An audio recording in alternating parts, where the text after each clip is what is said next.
So this is something. For Shiv Sena, UBT's numbers going down, according to your analysis, MNS was supposed to be a force multiplier despite the exit of Eknath Shinde. Why have their numbers gone down from the 80s into the 50s? Yes, so Padmaja, you will have to see that Shiv Sena as a one Shiv Sena 9 years back. What had changed is Shinde Sena has shifted, and not only shifted with more than half the corporator alongside. And when it comes to the corporator as a local leader, people by and large align with the local leader.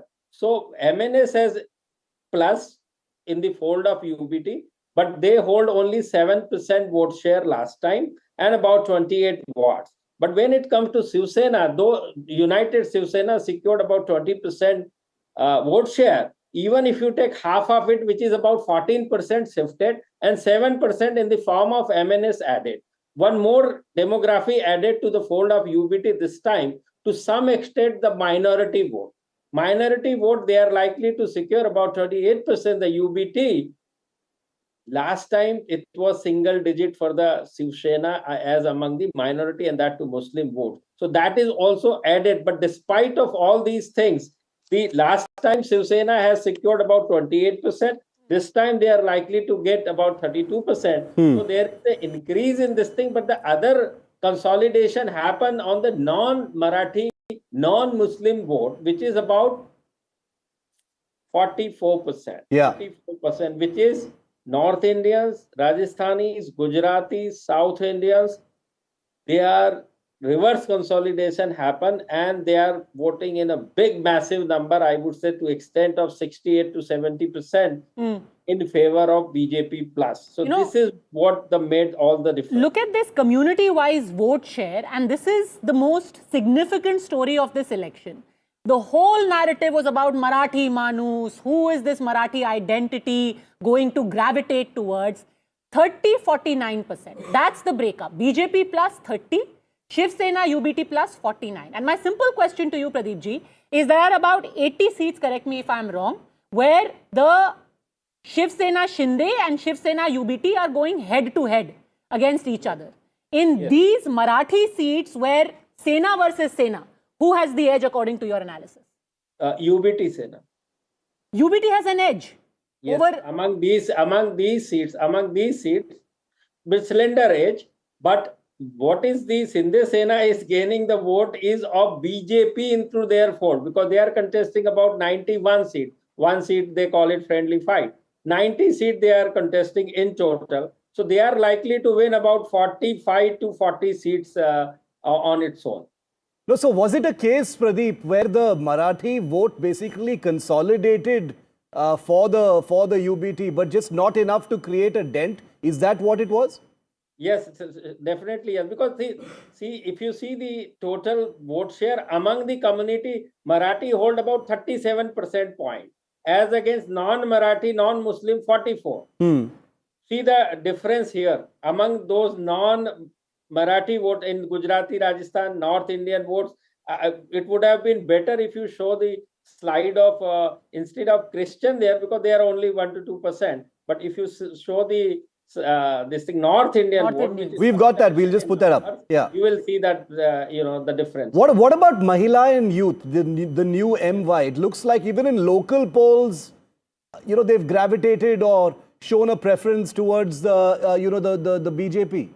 Yes, 4% more for BJP plus among the female, 44 versus 40, male 40, female 44. So 4% more female has voted for BJP than their male voter. So if we were again to just focus for a while, if looking at all the numbers, and here there has to be a caveat, look, Mumbai is still the god of the Shiv Sena, and the Thakres more than the Shiv Sena.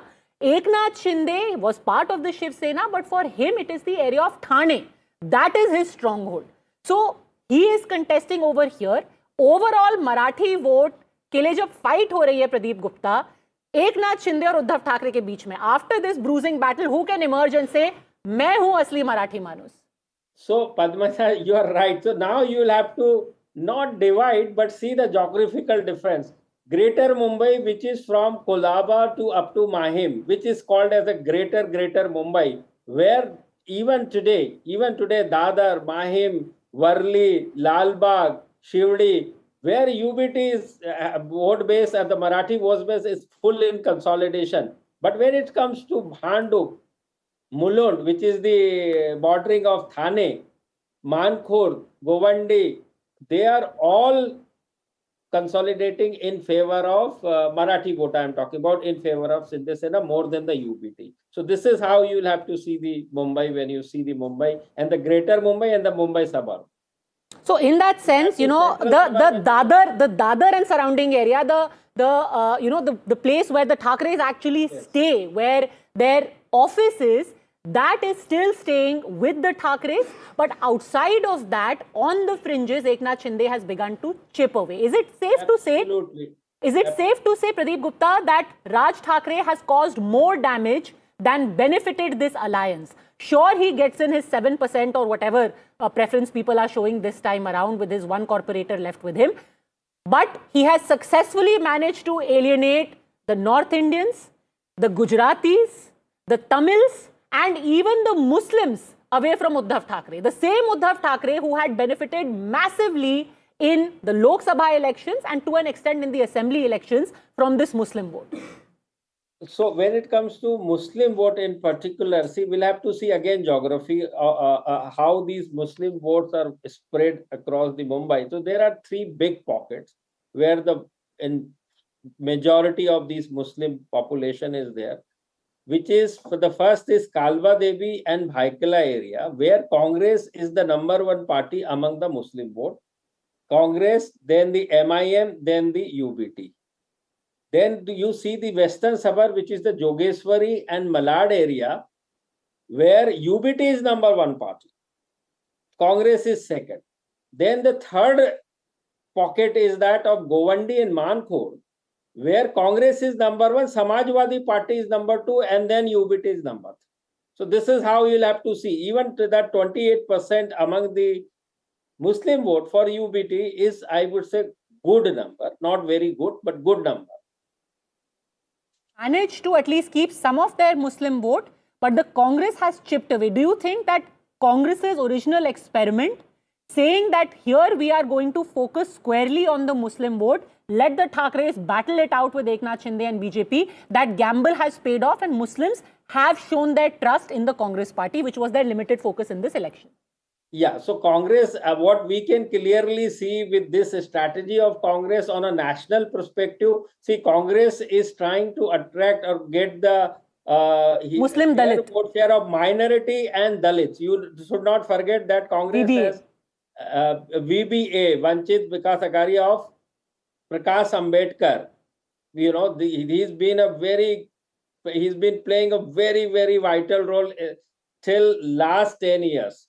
I mean, wherever, if he fought separately, he has always splitted the vote of Congress and dented the prospect of Congress. So this is the reason why precisely this time Congress is still the alliance with the UBT. So Dalit and minority vote, they are seeing the national picture, you know, because these regional party, Congress has been always the loser, and they are trying to, I mean, I can see this, the strategy, try and get their vote share, vote bank back to their fold.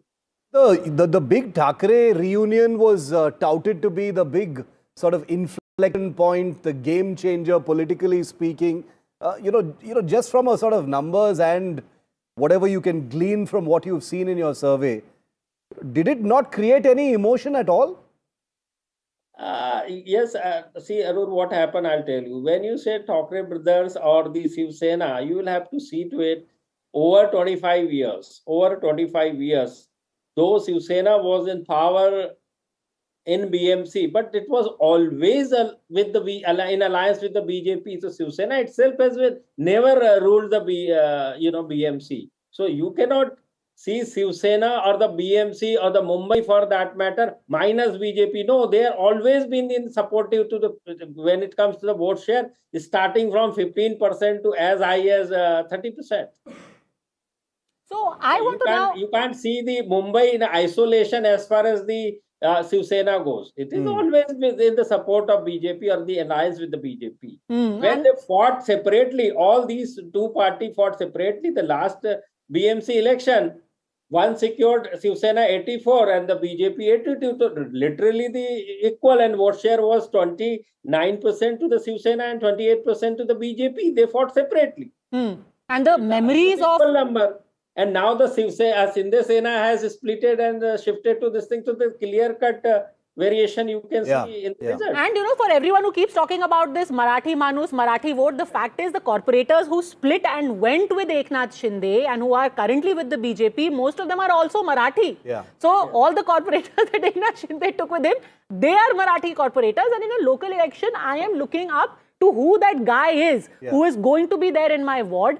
When, we're looking at this age-wise breakup, it was very interesting. When you have the young voters, in the 18 to 50 bracket, from first-time voters to middle-aged, all of them overwhelmingly are with the BJP and Eknath Shinde. There is only this very small fraction. I think जो बिल्कुल ही जो कहते हैं ना कट्टर, जैसे कट्टर सनातनी कहते हैं, वैसे कट्टर सैनिक जो है, 39% have decided to still throw in their lot with the Thakres, as opposed to 36, 61 and above. What is this story, Pradeep Gupta? Yeah.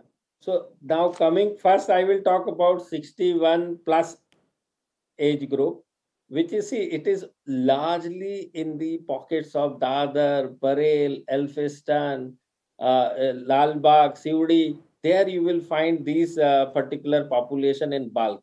In rest of the suburb, which is the kind of a not struggling but aspirational group, their senior citizen is largely in Pune or Nasik and their hometown and so on and so forth. So this is the reason why if you see our sample collection also of this age group is from this port, where you have to have the people available to talk to you, isn't it? Now coming to the youth, see, we have seen in last 10 years in particular, wherever youth is there, they always want change. They always want change. They try something new. And the newness for them would have been this time in particular, the BJP ruling the BMC. And more so, when you have a BJP in central government and BJP in the state government power, I mean, all these large infrastructure likes of your metro rail, your Atal and this and that, coastal road, is always without central support or state government support. How can it? No, I also the fact that doesn't this all just pretty much settle the doubt over Devendra Fadnavis being the tallest leader in Maharashtra? I mean, so much has been said in the last 18 months, post the 2024 election, Pradeep. Does this kind of cement him in many ways? Yes, he's been, I mean, you can see the difference since 2014. He has always been there, even in 19. The BJP in alliance with Shiv Sena United was the way far than the, 2/3, 1/3 among the Shiv Sena and BJP as far as number of seats is concerned. But Shiv Sena decided and formed the government with the Congress and the NCP. So he's always been there. It's just that somehow this Shiv Sena, first they walked away from the alliance, and then Shiv Sena splitted, and then NCP splitted. But Devendra Fadnavis' performance has always been there. I would say only one thing: he's been that way. He's a Vidarbha leader, but the way he has presented himself and the way he has been ruled the state, particularly 14 to 19. We can clearly say that he has stitched together, and he has got so many leaders alongside when it comes to Congress. Of course, you can talk about, there are other regions that the big guns of the Congress, likes of Ashok Chauhan and likes of VK Patil and so many. And this is a man who gave in his resignation, offered his resignation, to the High Command of the BJP 18 months ago. So that has to be kept in perspective. One final question, Padmaja, you can throw in one as well. Your data, Pradeep, shows that the biggest issue in this election was the monsoon flooding in Mumbai. So I'm wondering whether this whole, lungi hatao, pungi bajao, all this stuff just didn't sway anyone. It wasn't on anyone's minds in Mumbai. No, first, Aroor, what people say, what these political leaders project forward and say, and campaigning, etc. I mean, at the end of the day, it is the performance which matter. Yeah. Now, coming to these issues, you will have to understand that last 4 years, there is no local representative. Whoever our policy maker has made sure that there has to be local representative to address your local issues. In Bombay, where the about 60 to 70% population residing in chawls or the slums, during the monsoon, their homes are flooded with the water. So drainage system and drainage problem is very much there. Then these people goes to toilet and the public or the common toilet where water is the issue, the water supply is the issue. Then there is a lack of toilets. In Bombay, space is the biggest constraint of the problem. And this is the local representative or the corporator people look for to address those issues. And last 4 years, nobody is there.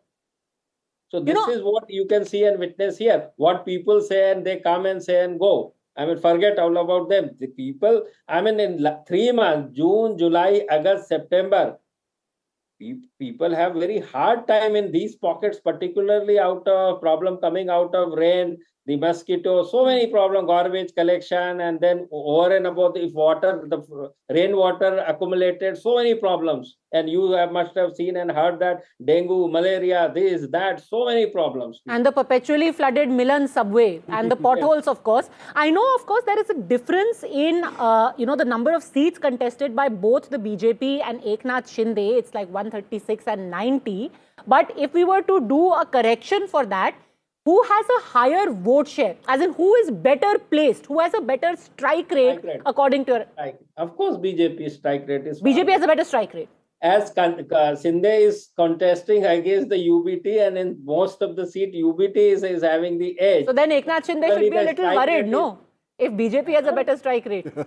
Yes, the BJP definitely has a better strike rate because their vote is consolidated. See, there is I think that is a very interesting takeaway, that tomorrow when the results come out, even if the Mahayuti is in the driver's seat, one driver will be a little worried for 2029. I'll tell you, if you take our mid-range of 140, midpoint of our range is 140. So if you want to split those numbers in terms of seat, it is 90 versus 50. 90 versus 50.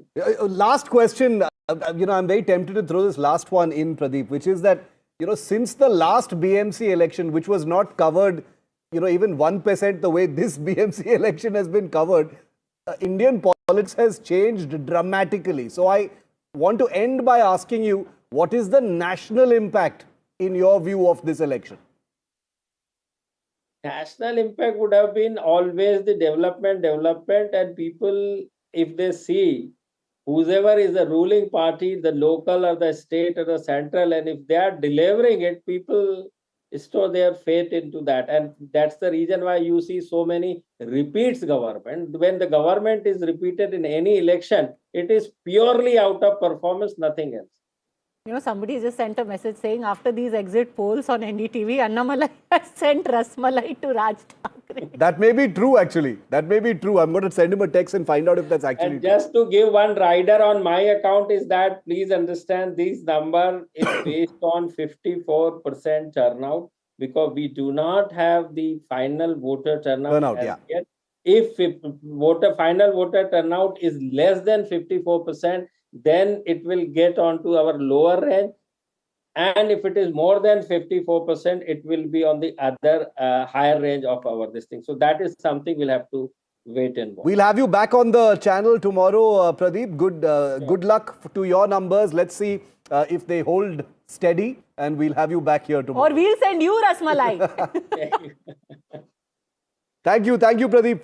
Joining us now, let's go straight to the parties that have done all the fighting in this battle. Shweta Shalini, spokesperson of the BJP, Chandrasekhar Jha of the Shiv Sena UBT, Sudhir Suryavanshi, author and senior editor with the New Indian Express, and Santoshi Mishra, journalist and documentary filmmaker. Shweta Shalini, quickly coming to you first, because obviously all, if not most, of the exit polls that we've gotten our hands on show a pretty decisive edge to the BJP plus? Yes, Shiv Bhai, I'm going to take congratulations here, but also add that our internal surveys say that we will definitely cross 155 mark. So yes, I'm pretty much hopeful. And I've been hearing what Pradeep ji was saying. I would want to add a couple of things to those statistics, Shiv and Padmaja. If you actually look at the 2024 Lok Sabha, where the party actually did not do that well. Out of the 6 seats, we just got two seats. But yet, Mumbaikars at that point of time had given us 2 lakh extra votes. And if you actually look at the Vidhan Sabha, we got about 21 out of 36 seats, and Congress plus UBT got about 13 seats. Yet, at that point of time, we had almost about 7 lakh more votes than the opposition. If you actually subtract the total amount of votes that MNS got, which is just about 3 lakhs, we were still at the edge. So Mumbai's choice was always Mahayuti.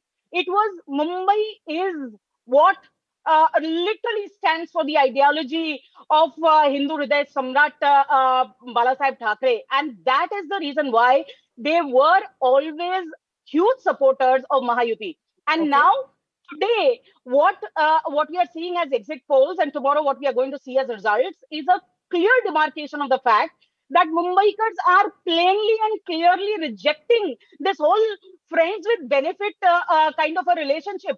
Okay, answer that, Chandrasekhar Jha. It's not working anymore. It's tired rhetoric. Mumbaikars are rejecting it. Mr. Jha.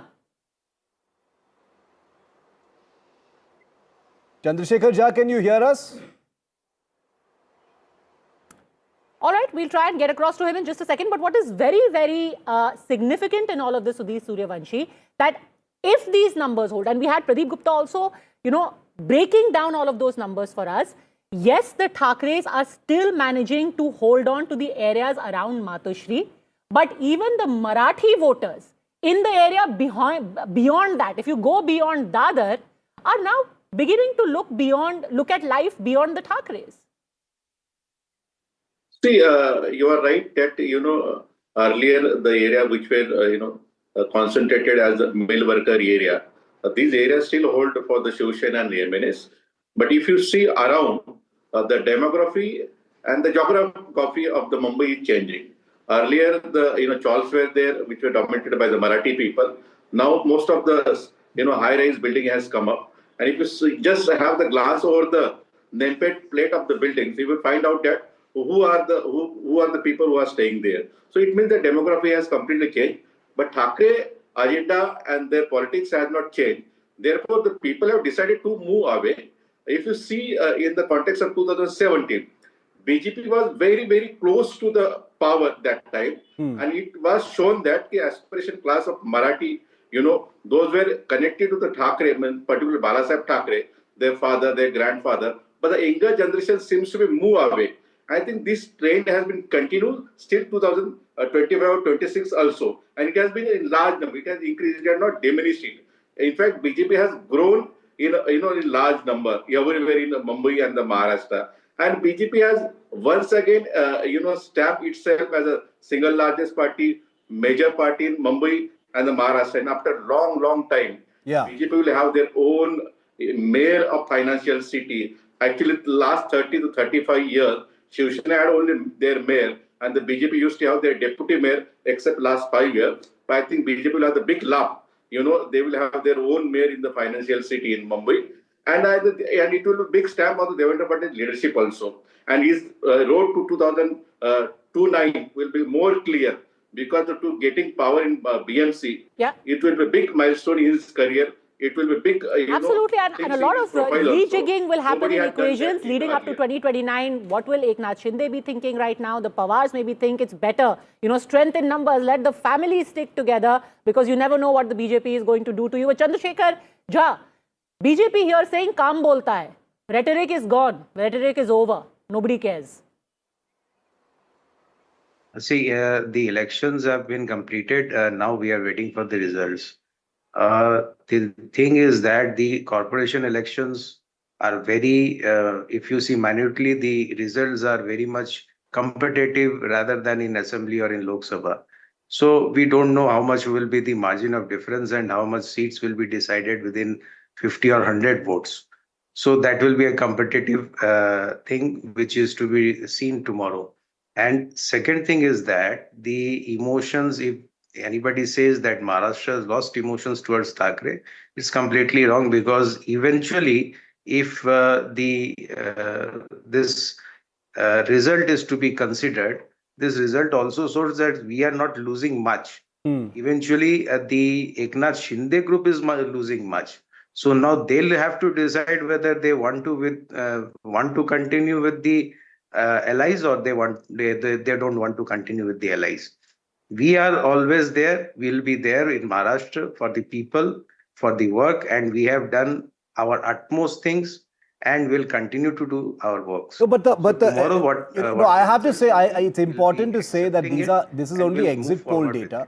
We have to still wait for the results tomorrow ultimately. That's a strong disclaimer that we always issue in our coverage here of exit polls. But Santoshi Mishra, given that this was a civic body poll, civic issues, development, at least according to these figures and exit poll data, suggests that development was something that Mumbaikars wanted much more of, rather than, suggestions of regional divide and, rhetoric among communities and things like that.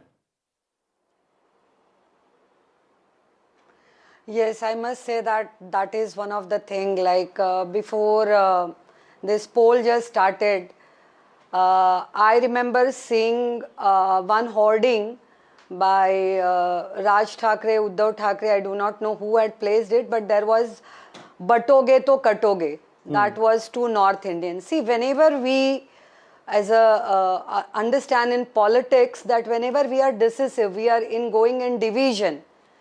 So then it's like, what are you sending the message to people? What is your message going to the people?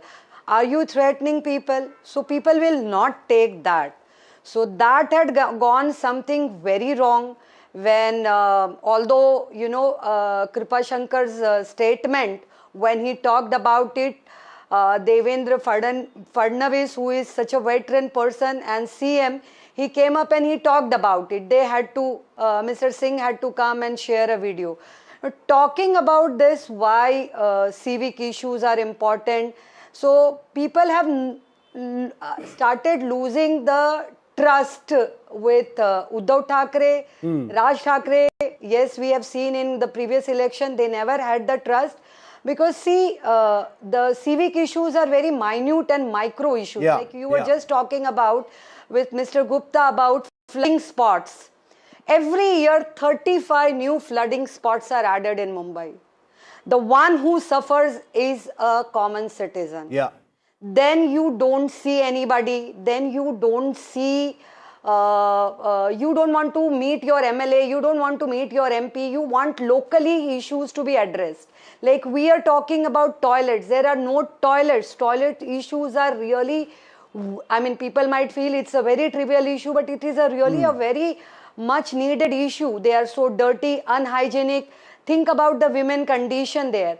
And coming back to the basic civic issue, we as India represent, we in Mumbai, we have 4,000 kilometers road. I'm talking about the footpath.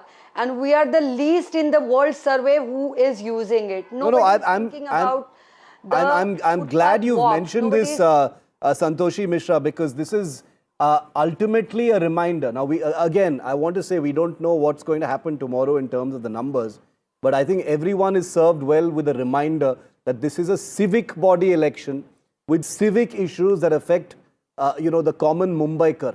It is not about lungi and South Indians and North Indians. It's about the floods, existence of Marathi Manus. livelihood, quality of life in Mumbai that has taken such a terrible beating over such a long time. So I thank all of you for this conversation. We'll see you again tomorrow on our coverage once again. Thank you very much for your time tonight on the Exit Poll Show.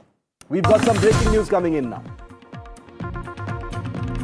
Okay, the big twist coming in the Kapoor versus Kapoor saga. Remember, The Karishma Kapoor versus Priya Sachdev Kapoor wrangle over the estate of businessman Sanjay Kapoor, who died last year, has hit fever pitch. Priya Sachdev Kapoor has moved the Supreme Court. She was the wife of Sanjay Kapoor. She's moved Supreme Court seeking the divorce papers of Karishma Kapoor, actor Karishma Kapoor and Sanjay. Sanjay Kapoor was earlier married to actor Karishma Kapoor. Priya, the current wife, has now sought the divorce papers of Sanjay and Karishma. Priya has sought details of the divorce settlement. Sanjay and Karishma had divorced in 2016. Our legal correspondent, Noop Dogra, breaking the story first, is with me live. Noopur, Priya Sachdev wants to know what the settlement is on the children. Explain this to us. Well, in fact, Shiv, now we have just come across this piece of news where this case is now listed in closed chambers before the bench of Justice Chandorkar tomorrow. Now, Priya's demand is filed in the 2016 divorce proceedings that were in fact amicably settled between Sanjay Kapoor and Karishma Kapoor at the level of Supreme Court. But at that time, if you remember, 2016 proceedings were also in chambers. So, lot of the material regarding the court proceedings, the documents, the orders passed on several dates are not in public access. So for now, this petition, this application, a miscellaneous application has been filed by Priya Kapoor's lawyers on her behalf, seeking details of all these as the wife of the deceased Sanjay Kapoor. She has now sought these details. What we are learning is that the intention behind seeking these details is for calibrating more evidence and strengthening the case in Delhi High Court, because remember, Delhi High Court is hearing the partition suit, and Priya has the current will that is in question, that is disputed. Now Priya has time and again said that nothing was left by Sanjay Kapoor from personal assets for children Kian and Samaira, and this has been contested by both of them. Now, Karishma's case is that Sanjay Kapoor was actively involved with taking care of the children. He had plans of getting them Portuguese citizenship, and now this move hints at Priya's attempt to get details of what exactly were the terms of agreement, what transpired back then in court, so that a further case thousands can be made of crores in the bargain. That's what this is all about. It's a 30,000 crore rupee estate that is up for grabs, and that is why close family members are going at it. This time it goes to the Supreme Court. We'll keep a track of that. Noopur, thanks very much for that update. We've got our next big story coming up.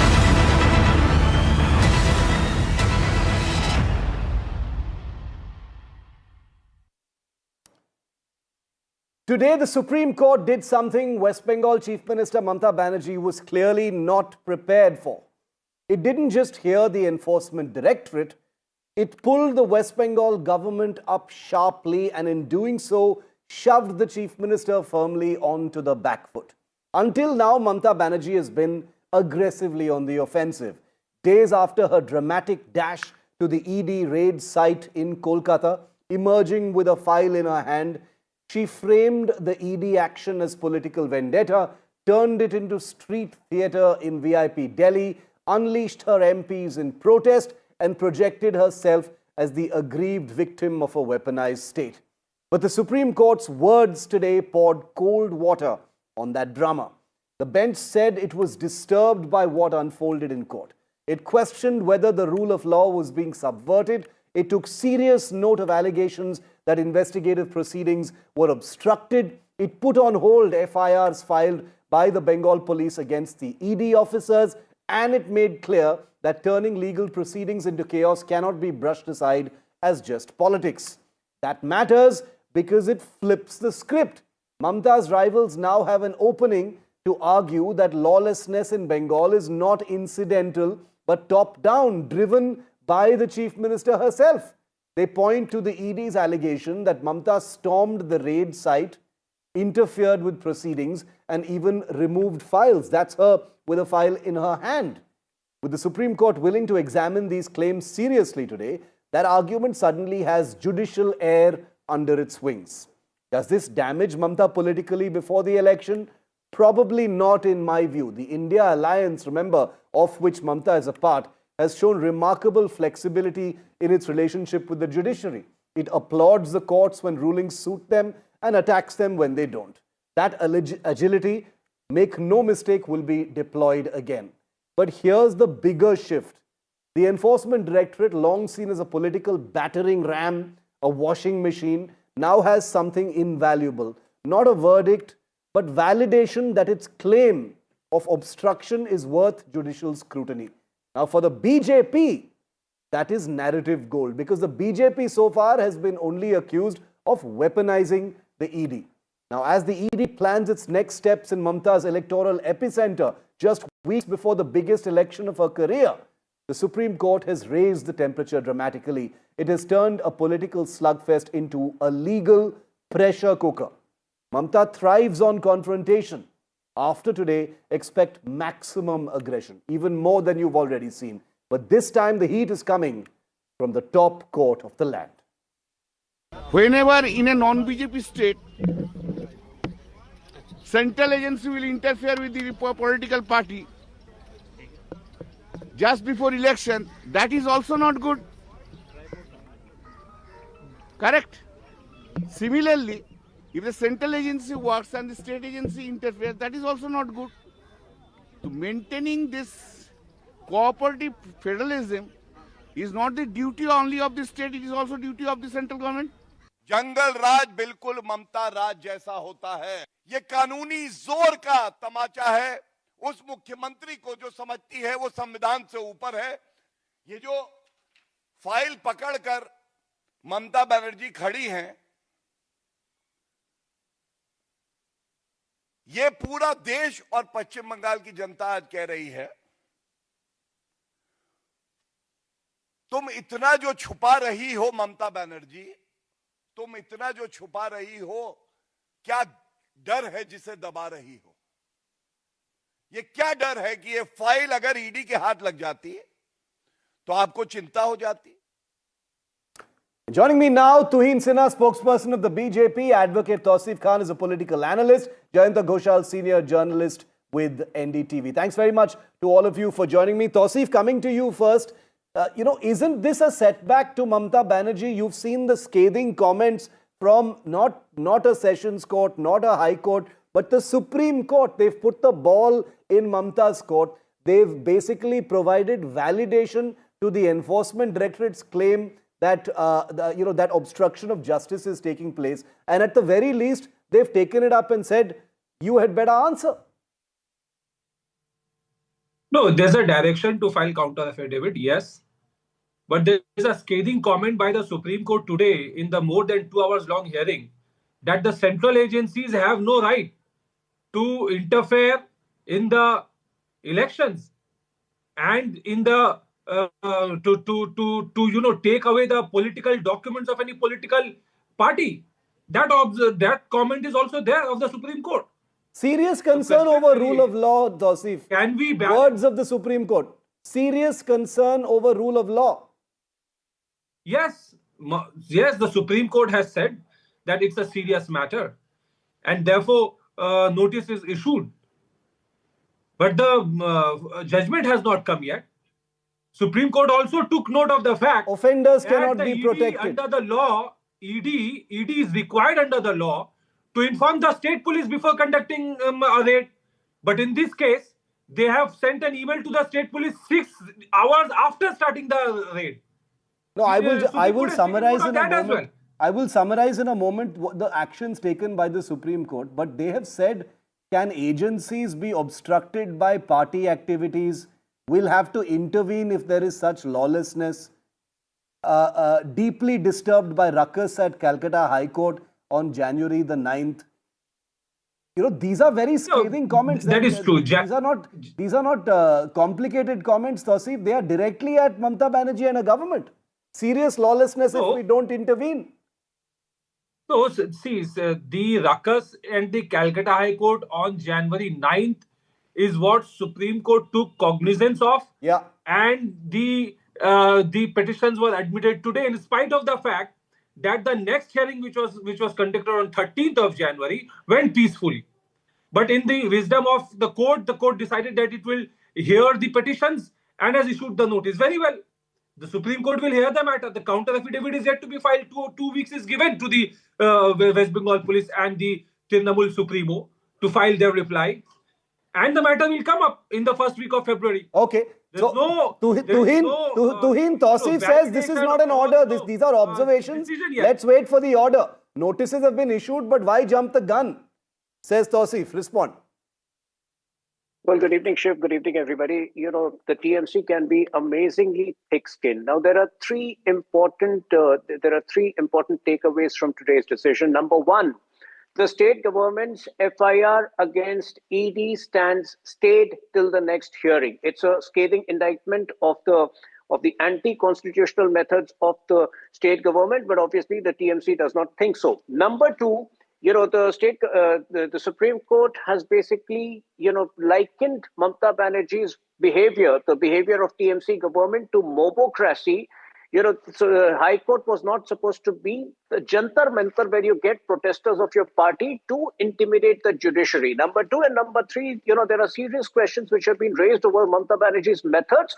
A state government's rule is to support investigative agencies, not, you know, indulge in violent obstructionism. So even after this, if TMC, you know, pretends to shrug off the indictment, I think TMC is a fundamentally a danger to the federal structure of the country. Okay. And mind you, after Mamata Banerjee's violent obstructionism last Thursday, if you have followed what has been happening in Bengal, whether it is intimidation of an NCW female member who was trying to bring out the truth in the Uttarpara case, or whether it is the suicide of a BLO officer, which was actually, you know, which was actually the result of a TMC leader having taken away 20 lakhs and not returning it to him. All of these things point. No, let me get Tausif to answer. Tausif, you know, the BJP, apart from all of this, Tausif, the BJP will say it's not even us saying this about the ED. The Supreme Court has validated their investigation, not going into the the subject matter of the investigation itself, but they've basically said, who is the government to interfere in an investigation like this? It demonstrates complete lawlessness. The BJP will say, hum nahi bol rahe, Supreme Court bol raha hai. No, BJP will level allegation, and the allegation is that state of government, or the state of West Bengal, or the government of West Bengal has interfered with the investigation of ED. But the point taken, which was very very patiently noted by the Supreme Court, is that Mamata Banerjee was present there as a party supremo, as the chairman of the Trinamool Congress, and she, being a Z category protectee, the police officials were also present. They had to be there to that's according to the protocol. Okay. And what did Mamata Banerjee do? She collected the confidential party data and showed it to the media that have collected these documents. And ED has no business to collect the confidential party documents, which is going to help Trinamool win the election and hand it over, deprive them of them. So 20-second rebut, then I want to end with Jayantada. Tuhin, 20 seconds. You know, on the one hand, TMC keeps asking where was the case, why did the ED, you know, there was no case against IPAC. On the other hand, Mamata Banerjee, if there was no case, why is Mamata Banerjee so worried? Okay. Why did she have to run there, you know, and pick out certain documents, which by the way date back into 2022, which are no way linked to the present preparation of a party's election campaign. We'll have to see how the TMC and Mamata respond to this. Okay, Jayantada, last word to you. I have 60 seconds left. Jayantada, how does this play out politically for Mamata? Is it a setback for her? What happened in Supreme Court today? Today, Supreme Court, whatever Supreme Court has said, the order, it is not. It's a not good response from the TMC. It's a setback. No doubt of it, because this judgment is not it's not in favor of TMC. Yeah. But you know, the judicial aspect and the political aspect are two different issues before election. Yes. Now, when BJP doesn't have the organizational strength in Bengal, but this Supreme Court judgment has energized the BJP workers, and it is giving impetus to build up the case against Mamata Banerjee. But now Mamata is also very, her image, streets politician, street smart. And she is trying to say that what they are doing just before election, she is trying to make a victim status. And now it is up to the people. Because, in the BJP days also, I have seen that when Congress regime was there are several verdicts went against the top leadership of BJP today. But later I found that judiciary backtracked and the BJP leaders, they got the victory. So, the judicial process is also one aspect. Today is not the good day for TMC. But TMC, I'm glad you said this, Jayanta, because that's very important for us to understand what happens next. The next move from the TMC and Mamata Banerjee will be very important. But I'm glad you reminded us all that the judicial aspect and the political aspect are oftentimes two very separate things. I'm going to end it there because I'm out of time. But the three of us are going to be on many more debates this season with this big election coming up. So I thank you for your time tonight here on India Matters. It's a wrap on the show. Thank you very much. I'll see you at the same time tomorrow night. The buck stops here with Padmaja.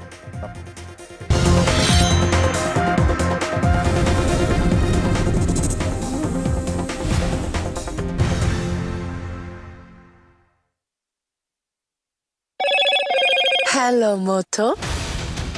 Motorola, India's leading AI smartphone brand. Motorola Edge 70, India's only ultra-thin phone with 3x50 MP cameras. Grab Motorola Edge 70 today.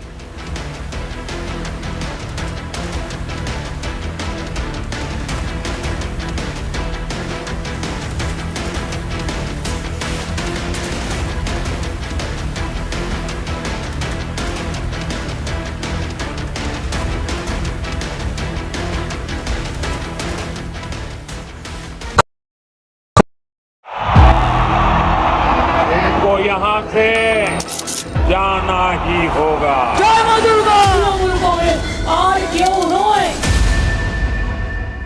There is no bigger battle in 2026. And nobody has reported Bengal like I have. Buckle up for an unforgettable election thriller. Will the BJP breach Mamata's fortress? BMC जावे, BJP आसमे. Can Didi fight off her life's biggest challenge? BJP double engine সরকার এই লড়াই বাঁচতে হবে. Battleground Bengal with Manogya Loiwal. The front lines of Kargil. The fury of Operation Sindhu.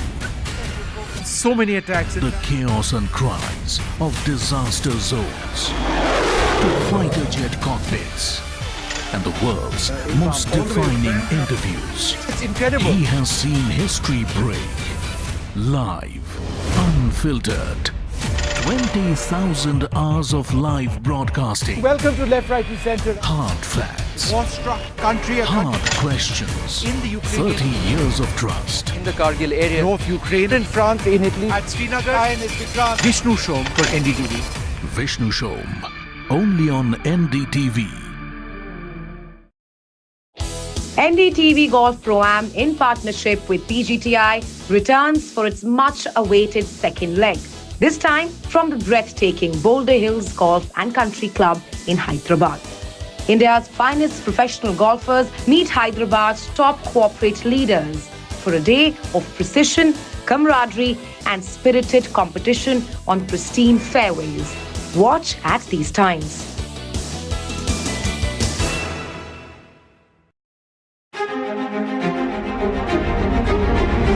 Every winter, the World Economic Forum at Davos becomes the world's thinking room, where power, policy and purpose converge, where the future is examined and reimagined. In January 2026, NDTV will be at the heart of this conversation. NDTV Ignite at Davos, this January on the NDTV network.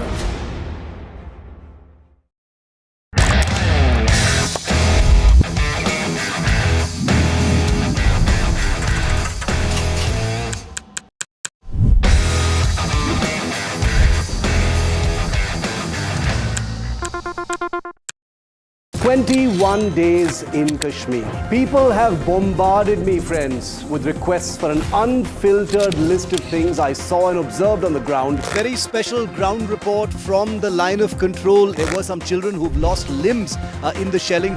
They are now India's smallest but possibly the most powerful crime family. Cough syrup has killed at least 25 children. Gaikwad sahab, aise mat kijiye. Suddenly people are wondering about the weaponization of India-Pakistan cricket. We live and breathe elections. You will not believe your eyes or ears when I show you what I'm about to do. And for a country that has fought so many wars in the mountains and at high altitude, we're standing on the Indian Navy's newest warship, the line of control, Shiv Aroor, NDTV. Across the country, He has tracked the pulse of power from Washington to Korea. Witnessed history being made in global capitals and conflict zones. Brought clarity to complex issues of national security and international affairs. Aditya Raj Kaul, covering international affairs like no one else, only on NDTV network. Straight from the heart of the newsroom to the core of the stories shaping your world. Join me, Gargi Raut, as I track all the developments as they break. Live from the NDTV newsroom, weekdays at 4 p.m.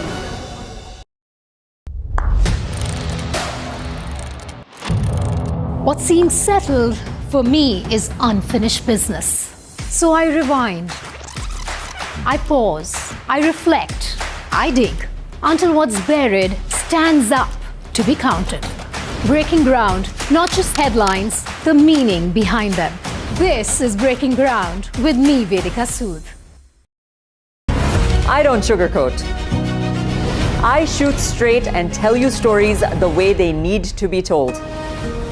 Unfiltered, unafraid, unmissable. That's how I roll. Watch me, Priyanka Deo, on NDTV World. Namaste.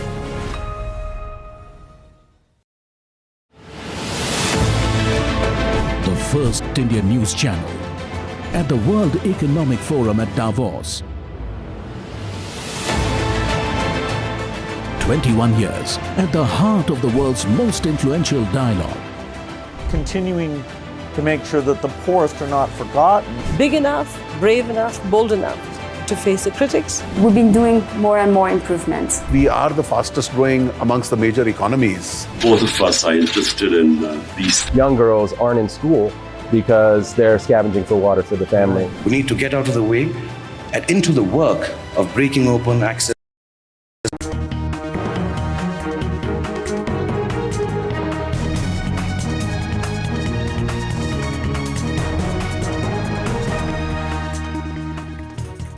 Good evening and welcome. Thanks very much for tuning into NDTV. I'm Padmaja Joshi, and on every story that matters, the buck stops here. And in 24 hours from now, you will also know who is going to be ruling over the BMC, Mumbai ka Malik Kaun.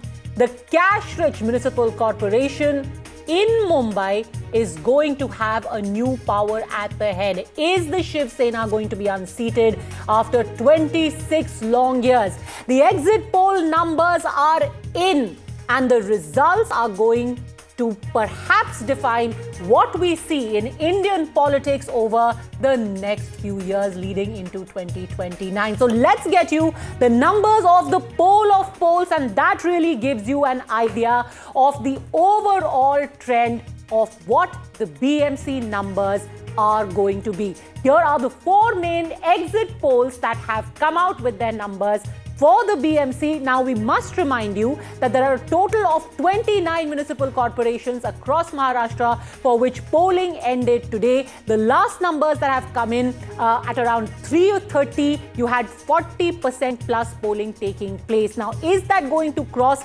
55%, which is what we had seen in 2017? That could be a deciding factor as well. But for now, here are the exit poll numbers. Axis My India gives 131 to 151 seats to BJP and Eknath Shinde. Shiv Sena, UBT and MNS together have been given 58 to 68 seats. Congress has been given 12 to 16 seats by them. The JVC poll also gives something in the same range. Now, I want to quickly point out to you 4 polls, barring Sakal, you have got pretty much the same range, and this is remarkable. 131 to 151 here, 138 by JVC, and 138 exactly by Janmat as well. When it comes to Shiv Sena UBT, again the same range, 58 to 68 by Access My India. JVC has given 59 and Janmat has given 62. It is only Sakal which is an outlier, and they have slightly tempered the numbers there, but still giving a clear majority to the BJP and Eknath Shinde. 114 seats required there, and you've got 119 being given to them by Sakal, 75 to the Shiv Sena UBT and MNS, so a slightly more respectable performance, and a slightly, but when it comes to the Congress, everyone barring Access My India is giving them something in the range of 20. So the big takeaways of this entire number that we are seeing, and in about 12 hours from now, we will have the final numbers, but there are 4 big things that you can see very, very clearly from here. One is that the BJP is firmly in the driver's seat. Eknath Shinde, in a head-to-head fight with Uddhav Thackeray, still hasn't clearly managed to wean away the entire Marathi vote. The MNS, when it allied with Uddhav Thackeray, actually ended up doing more damage. There was massive counter-polarization. Sure, some of the Marathi Manus may have been enthused by that entire Shivaji Park rally talking about, Ras Malai and Lungi Utao, Pungi Bajao, but a large swath of the Marathi Manus wasn't entirely excited about what the MNS and Shiv Sena UBT were promising them. And finally, when it comes to the Muslim vote, it has moved away from the Shiv Sena UBT and conclusively towards the Congress. This is as far as the exit poll numbers are concerned. Let's go across to the panel who are joining us now, because we are going to do a quick SWOT analysis of what these trends tell us and what happens next. But we're going to start with Milind Deora, Member of Parliament of the Shiv Sena. Milind Deora, I will not congratulate you today. Let's wait for the final numbers. But these trends, if they hold, puts the BJP firmly in the driver's seat, with the Shiv Sena bringing up the rear. What do you think this signals for your partnership over the next 4 years? Sorry, I lost you when you said these trends if they hold. Yes, the trends, if they hold, show that the BJP has a better strike rate when it comes to the seats they are contesting. So it puts them firmly in the driver's seat. What does that signal for your alliance with the BJP over the next 3 years? You. I'm sorry. Not a problem. We'll just try and fix that audio with Milind Deora in just a second. Can you hear me now? All right, we'll try and fix that in just a second. Sanjay Jha, political analyst, is joining us. We also have national spokesperson of the BJP, Shehzad Poonawala, senior journalist Amir Chaugankar with us. Sanjay Jha, very quickly, some cold comfort. At least these numbers are showing 20 seats for the Congress. Quick reactions. No, I think the simple reaction is that the Congress still has a formidable presence in Mumbai, and it should pay greater attention to it. It has a core vote bank. It's not just Muslims. It's across, I think, all sections of society. But Congress has neglected Mumbai. I think strategically it's been a bad judgment. This is where the party was born. This is where the party has had a phenomenal track record until it lost power. And it needs to kind of regroup here. I think Bombay needs more, or rather Mumbai needs more attention. Neglecting Mumbai has not been good for the Congress. But this performance, if it reaches around 20-25 number, it got 31 in the last election, it will be definitely seen as, because people wrote off the Congress, frankly, Padmaja. But I think if the Congress is able to be at around the 25 level, but it will show that the party full marks to you for seeing a silver lining there. That being said, you have managed to wreck Shiv Sena UBT. Well, I think it's possible. And again, we are all speculating because these are not the final results. But there would be some degree of concern amongst, I think, definitely the minority sections if they felt that they were not completely convinced that the Shiv Sena Uddhav Thackeray faction has probably been as secular as they would like them to be. There is still the Hindutva. Chalo, bhai, Uddhav Thackeray has also been cancelled. Uddhav Thackeray is not secular anymore, according to that could be the view of the minority community. I mean, that could be a factor. All right, in view of the minority community, do you think, and let's go quickly around the table, do you think that's a fair surmise, Amitabh Tiwari, according to these numbers and trends, that the Muslims at least have chosen Congress as their party number one? See, when we say that the Shiv Sena UBT got Muslim community votes in Lok Sabha and Vidhan Sabha, it was largely because it was in alliance with the Congress party. So while we talk about the fact that the Muslim community is likely to vote for the alliance or the party which is likely to defeat the BJP or best position to defeat the BJP, the second consideration also is a fact that only Congress party perhaps cannot form an alliance with the BJP. That has happened in one local body, but at the national level or the state level. And there is no guarantee that the Thackeray's could go and form an alliance with the BJP at a later point of time. So that is one of the main considerations, I think, which has led the Muslim community, if these numbers hold true, to not significantly transfer the votes to Shiv Sena UBT. And of course, there is a past history. There is a history of the Thackeray's, the Raj Thackeray, etc. also that would have also contributed to their decision. All right, let me try and go across to Milind Deora one more time.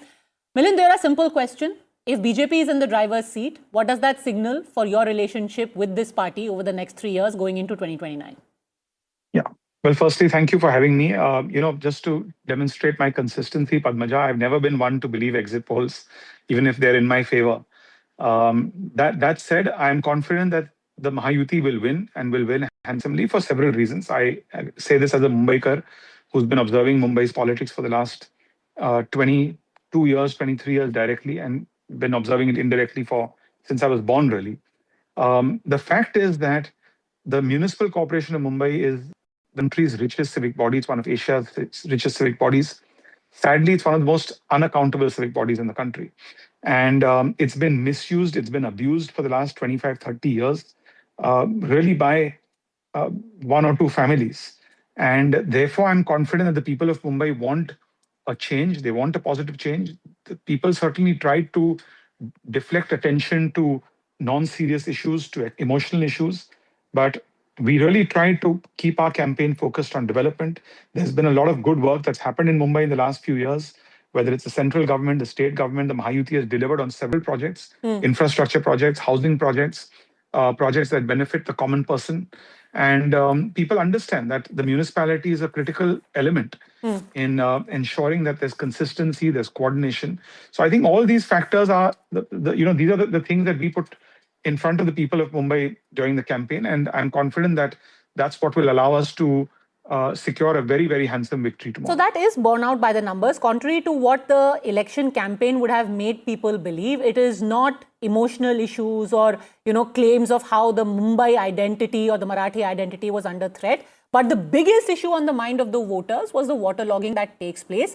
So eventually some work must have been done or some change may have been seen, because of which people have decided to give you those numbers. But I will persist with that question. With the Shiv Sena and the BJP, if you have a better strike rate being shown by the BJP, what stops them from offloading the Shiv Sena come 2029? Again, these are hypothetical questions and, frankly, this is conjecture. There's no point getting into that. I'm not even one who wants to comment on the exit poll. So forget about what will happen to this alliance. I can just tell you that this alliance is strong. At least I can speak on behalf of my party. I can't speak of other parties that are in this alliance. The alliance is strong. Mr. Eknath Shinde has a very close relationship with the Chief Minister of Maharashtra, very close relationship with BJP leaders in Delhi. And it's very clear that we want to work with the government in the center and the state for the betterment of Mumbai, for the betterment of Maharashtra. And that's exactly what we've been doing for the last few years. Because the Pawar family seems to be working on a plan B, that they are going to come together come 2029. We saw that in Baramati. We saw that in Pune. We saw it happening in Pimpri Chinchwad. So they are quite clear, said no permanent friends, no permanent enemies. They are looking at a plan B. Should Look, Shiv Sena also firstly, be let looking me at a just say plan this B? to you. Let me say this. Look, there are a few points that I'd like to make very clear. One is in Maharashtra, there's no doubt about it. There are a lot of political parties today. The situation, the scenario looks very different today than it did 10 years ago or 15 years ago in Maharashtra. That said, in a local election where you fight for municipal corporations, you fight for municipal councils, you're fighting local elections in Nagar Parishads, in Zilla Parishads, things are different. You have situations where, for example, Ajit Pawar's party is in an alliance with the NDA, but in certain places he's in an alliance with Sharad Pawar's NCP. So that has happened. I don't deny that. But does that mean that the core NDA, when I say the core NDA, I'm talking about the center and the state NDA, will be affected? Not at all. This alliance will hold together, will be stronger until 2029's Lok Sabha election, till 2029's Vidhan Sabha elections. And this agenda of the NDA, the NDA's agenda is very clear to deliver. And I can tell you this, Padmaja, that you talk to anyone in Mumbai, regardless of their political affiliation. Some of the people on your panel are good friends of mine, regardless of the party they belong to. The fact is that every person living in Mumbai, whether you're a motorist or you're someone who takes public transportation, whether you live in affordable housing or you live in a skyscraper mansion, people are seeing positive changes. Yes, there are certain issues that we need to fix. I don't deny it. For example, air pollution is a very serious issue which plagues Mumbaikars. We're all affected by air pollution. We need to fix that. But the city is moving ahead. For the first time, I can say that Mumbai's infrastructure, Mumbai's vision, Mumbai's plan, and if I go beyond this municipal corporation election and I talk about the third Mumbai, which will really include Palghar and other parts of the city, mind you, which few things that have not come out in this election. The country's largest port, and I say this as the former shipping minister in the government of India, the country's largest port will come north of Mumbai in Palghar. The coastal road will extend all the way from South Mumbai and Kolaba, from Kolaba and South Mumbai to Virar and beyond Mumbai. The MMR region, the Mumbai metropolitan region, in Delhi you have the NCR region, which is really 4 state governments competing for the NCR pie. The MMR pie will look fundamentally different. Mumbai's scope will be expanded. I can say that it will be expanded all the way to Palghar in the north, all the way to Mandwa and Alibag in the east. That's what Mumbai will look like. And in the northeast, you bring in Kalyan, Ambarnath, and those kind of areas. So you'll have 3 airports. You'll have many major ports. You'll have many economic centers. And this is good for the city. This is good for the region. And the reason we believe it's good is because we're very clear in the center, in the state, and in the municipality tomorrow that for India to grow economically, Maharashtra has to grow. And for Maharashtra to grow, the key growth engine for Maharashtra is the MMR region.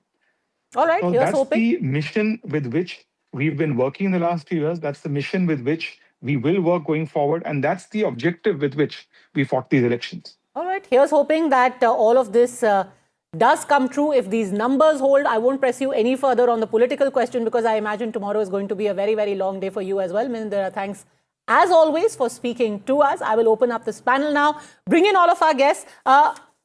सबसे पहले समीर जी आप ही से पूछ लेती हूँ, ये जो कह रहे हैं कि सब कुछ ठीक है, थोड़ी सी तो सुबुगाहट हो रही होगी ना एकनाथ शिंदे को आज, क्योंकि जो स्ट्राइक रेट की हम बात करें, जहां तक प्रदीप गुप्ता के नंबर्स हैं, उन्होंने साफ साफ कहा है ठीक है एकनाथ शिंदे कम सीट कंटेस्ट कर रहे हैं, पर स्ट्राइक रेट बीजेपी की कहीं ज्यादा अच्छी है। एकनाथ शिंदे कम सीट कहाँ लड़ रहे हैं? 90 सीट से चुनाव लड़ रही है वहां पर मुंबई के अंदर, और 90 सीट मुझे लगता है कि बहुत अच्छा बीजेपी के मुकाबले कम लड़ रही है। हाँ, नेचुरली बीजेपी के मुकाबले कम सीटें ही एकनाथ शिंदे को मिलने वाली थी, ये तो तय था। लेकिन मुझे लग रहा है कि जिस तरीके से अभी सब शाम से देख रहे थे, भारतीय जनता पार्टी और देवेंद्र फडणवीस सबसे बड़े नेता बनकर उभर रहे हैं। और अब ये प्रूव हो गया, जो परिणाम जिस तरीके से आने वाले, जो लग रहा है कि जो आज एग्जिट पोल आया उसका जो परिणाम आएगा, कि भारतीय जनता पार्टी अब हर क्लास की पार्टी है, मतलब सर्व धर्म की पार्टी है, सर्व जाति की पार्टी है, पूरे मुंबईकर की पार्टी है, मराठियों की भी पार्टी, सबकी मराठियों की पार्टी है, मुसलमानों को भी 12% वोट मिला है अगर आप देखेंगे। तो मुझे लगता है कि अब आज भारतीय जनता पार्टी सबकी पार्टी है। और उद्धव ठाकरे जो सिर्फ मराठियों की बात कर रहे थे राज ठाकरे को लेकर, मुझे लगता है कि उन्होंने एक ऐतिहासिक गलती की कांग्रेस को इस बार अपने साथ न लेकर, क्योंकि मुसलमानों का एक बड़ा वोट जिस तरह से कांग्रेस ने उनको साथ नहीं लिया। उद्धव ठाकरे ने तो इंटरव्यू दिया कि मुझे आप राज ठाकरे को लेगो तो तय था कांग्रेस आपके साथ किसी हालत में नहीं आएगी। राज ठाकरे इस बात को उद्धव ठाकरे जानते थे कि मैं राज ठाकरे को लूंगा तो कांग्रेस मेरे साथ नहीं आएगी। उनके पास चॉइस थी, या तो कांग्रेस के साथ चुनाव लड़ लो या राज ठाकरे के साथ लड़ लो। एमएनएस और कांग्रेस महाराष्ट्र के और हिस्सों में तो साथ लड़ ही रहे हैं ना, तो बीएमसी में किसी हालत में नहीं लड़ सकते थे। जो उद्धव राज ठाकरे जिस तरीके से मार पीट कर भगाने के उत्तर भारतीयों की बात करते हैं, दक्षिण भारतीय लोगों को मारने की बात करते हैं, कांग्रेस ने बहुत स्पष्ट कहा था कि राज ठाकरे के साथ आप जाओगे तो हमारा साथ आपको छोड़ना पड़ेगा, और ये तय था। तो उद्धव ठाकरे ने तय किया कि भाई मुझे कांग्रेस का साथ छोड़ना मंजूर है, मुझे मेरे भाई का साथ चाहिए। लेकिन बंबई में तो कांग्रेस का वजूद है। अब ये जो आज जो आ रहा है, कल जो परिणाम जब परिवर्तित होगा तो मुझे लगता है कि रिग्रेट करेंगे उद्धव ठाकरे कि मैंने कांग्रेस से क्यों छोड़ा। अगर कांग्रेस साथ में रहती तो थोड़ा बेहतर प्रदर्शन करते हैं, महापौर फिर भी नहीं बना पाते, लेकिन कुछ सीटें अपनी बढ़ा सकते हैं। तो अगर ये बीजेपी का महापौर बनता है, पहली बार बीजेपी का महापौर होगा? निश्चित रूप से बीजेपी का महापौर पहली बार होगा। 2017 में भी बीजेपी अपना मेयर बना सकती थी, सिर्फ 2 सीटें कम थी, लेकिन बीजेपी ने गठबंधन धर्म का पालन किया, सरकार में शिवसेना के साथ थे, तो उन्होंने कहा कि आप अपना मेयर बनाइए।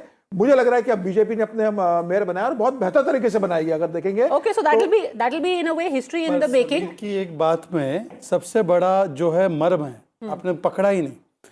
आज उद्धव सेना की ये स्थिति है कि वो जब कल रिजल्ट फेवरेबल दिखते हैं तो शहजाद सारे मन पकड़ लेते हैं। बताइए। रिजल्ट का नहीं, ये तो चलिए एग्जिट पोल है, एग्जैक्ट पोल से पता चलेगा। And I agree with the trend, but I don't agree with the final destination. Final destination बहुत अलग होगा, तो उसके लिए आज से ही बहाने बनाना शुरू कर दिया है। बट जो समीर जी कह रहे हैं, समीर जी क्योंकि खुद मूलतः महाराष्ट्र की राजनीति देखते हैं, मैं तो महाराष्ट्र से हूँ। उद्धव ठाकरे जी के स्वर्गीय पिताजी आज अगर होते तो वो क्या सोचते कि उद्धव जी के ये दिन आ चुके कि कांग्रेस के साथ होते तो क्या होता हमारी स्थिति। मतलब this is the main reason. ये कांग्रेस नाम का जो पॉलिटिकल वायरस है, Bala Saheb Thackeray ji said come what, मैं मेरी दुकान बंद हो जाए but I don't want to go. और उद्धव जी ने क्या क्या नहीं छोड़ा। उन्होंने हमको छोड़ दीजिए, उन्होंने 370 छोड़ा, उन्होंने हिंदुत्व छोड़ा, उन्होंने मंदिर छोड़ा, उन्होंने केवल 1 M के चक्कर में। और आप बार बार कहते हैं मराठी भी हमारे साथ है। मैडम 3 बार महाराष्ट्र में हमारी सरकार बनी है, मराठी के बिना बन नहीं सकती। देवेंद्र फडणवीस इटली रोम से नहीं आए हैं। हम लोगों ने अभी जो नगर पालिका के जो चुनाव हुए उससे पहले नगर जो बाकी के नगर निकाय थे, वी हैव गॉट 75% सीट्स, वहां पे मराठी लोग ही वोट करते हैं। हम लोग भी, हमारा ट्रिपल M है, हमारा ट्रिपल M है। M for Marathi, M for महिला and M for Modi ji. Modi ji का Thought for a moment you were going to say M for Muslim. Problem यही है ना कि तुष्टि, हम लोग ग्रोथ डेवलपमेंट मिशन विजन की बात करते हैं। फडणवीस जी का 95% स्पीच उन्होंने आपके ट्रिपल इंजन पे दिया था। नहीं, मैं विक्ट्री स्पीच नहीं है। एक आज का कॉन्टेस्ट क्या था, देवा भाव चाहिए या उद्धव मामू चाहिए। ये देवा भाव या मामू में ही सब मर्म है। Okay, respond very quickly. और मामू बनने के चक्कर में इनका मामू बन गया है। Sanjay Jha. Well, let me tell you, I think everybody in Mumbai and Pune, where I have talked to people, they're all stunned at the kind of horrific, opportunistic political alliances that have happened during the civic elections. Padmaja, you know about it, right? Ajit Pawar is openly critical of the BJP. Eknath Shinde is actually against the BJP in many of the municipal corporations. This election has shown to you the power of corruption, the power of power. Thackeray, aren't you shocked at the Congress alliance with the BJP in Ambernath? And then 12 of your corporators were suspended and they promptly went and joined the BJP. Reserve some of your shock for those 12 corporators. But Padmaja, but anyway, that's water under the bridge. That's water under the bridge. What has happened? Let us not discuss what happened in a court, what happened with the IMIM. All of that is water under the bridge. I want to come down to these numbers and what tomorrow holds and what is the significance of this. So it's quite clear, Sanjay Jha, that when it comes to, a hold over the Marathi vote, the BJP is firmly there. The BJP is now saying, I think we'll have to progressive Marathis are voting for us. Let's wait till tomorrow to know what the final outcome is. But I want to make one thing very clear. I don't think the people of Mumbai or any part of Maharashtra are enamored by BJP at all. I think this election is also revealing to all of us who are watching, I think the news all through the day, the extent of corruption and fraud in the electoral system. This indelible ink issue is not as one-off. If these numbers are any indication, they seem to be mildly enamored. Well, let me tell you, there are rampant cases across the state where voters have complained about their names being deleted. There are people who are complaining about their fact. In fact, they're not complaining about it, that they could remove the ink. And if some people want to vote, they could have voted again. We don't even know this. Okay, respond. There are so many people who are actually contesting the whole electoral system. I have great respect for you, but stop demeaning the people of Maharashtra and my great state's ability to do an I live here, Please do not interrupt me. Sir, please do not interrupt. I live here. Please do not. I did not interrupt him. I think, Padmaja, I should get the time to speak. This ink which is being used is the same ink being used from 2011. and it is used in a marker format from 2011, by the way. Despite there was, now let me take the names. No, I think that's 2012. The State Election Commission said 2012 that order so Congress was there. tenure. Secondly, this lady who has first spread this rumor, she's from something called Mumbai Tak. From Mumbai Tak she has done, even in her video, she has shown that the ink is not completely gone. It is visible. Even if the ink is not visible or visible, whatever it may be, this time there is digital and physical copy that once you have voted, you cannot vote again in the same booth or a ward. So it is impossible. Why doesn't, so it has all been fact checked. But having said that, I want to come to brass tacks, just 10 seconds more, 20 seconds more. Padmaja, you have done interviews with all people across the spectrum. The only person talking about Mumbai and all the corporations, just give me 10 seconds. In Pune, we have a metro now. In Pimpri Chinchwad, we have a Nigri line metro. In Nagpur, we have metro phase 2 and outer ring road. Navi Mumbai, we have international airport. In Nashik, we have a new highway and the connectivity we are talking about. In Chhatrapati Sambhaji Nagar, we have given the Greenfield Expressway. In Mumbai, we have done coastal road, Atal Setu. We have done now one Mumbai What's connectivity. your point? The campaign is the only person talking about development and vision plan was us. And they only spoke about beating up South Indians or beating up North Indians. And tomorrow, Padmaja, I will get Padmaja, let me tell you. I will get Rasmalai for everyone sitting here. Now? I will get Rasmalai. But if you're getting Rasmalai, I'll tell you where to get it from. I don't like Padmaja, let me also tell you. I will get from Bengali shop. Okay, Padmaja, there is information in the public space which tells you how the money of the BMC, which was under the state government, was allocated only to wards which had BJP nominees or BJP candidates. You think people are not aware of all that? There has, by the way, roads which have been made, which were planned long time ago, which are used only by the ultra-rich, is not the story of Mumbai. Mumbai has people 50% living in the slums. Even Mumbai if there is rampant corruption, at least it is better than your sole plank being हम 10 minute में मुंबई बंद कर देंगे, हम इसको ठोक देंगे, हम उसको मार देंगे. एटलीस्ट आप 4 मीटर रोड तो बनाने का प्रॉमिस कर दो ना. That is my whole point. That Padmaja, even if you are faced with such rampant corruption and the only alternative you provide or the only alternative you offer is that we are going to beat the living daylights out of you, what is a Mumbaiker supposed to do? But let's again come back. But once again, this corruption thing, they ran a 25-year BMC corrupt government. No, but in the last 4 years, you were in BMC alliance. has been reporting to you. You were in alliance. One second, please, Mr. Jha. Last 4 years, please don't interrupt. You were in alliance. And I'm answering, I don't interrupt you, you don't interrupt me. By the way, Padmaja, the Mithi Nadi scam, the road pothole scam, the COVID-19 body bag scam or the garbage collection scam is all under Uddhav Thackeray when his government was there. What corruption is he talking about? And Amit, this Raj Thackeray's son, Amit hi hai na uska naam. How dare he says कि वो महाराष्ट्र में North Indians को नहीं आने देगा? Who is he? और वो ये बुरखे वाली बनाने के लिए ऊपर उसका मुंह नहीं खुलता.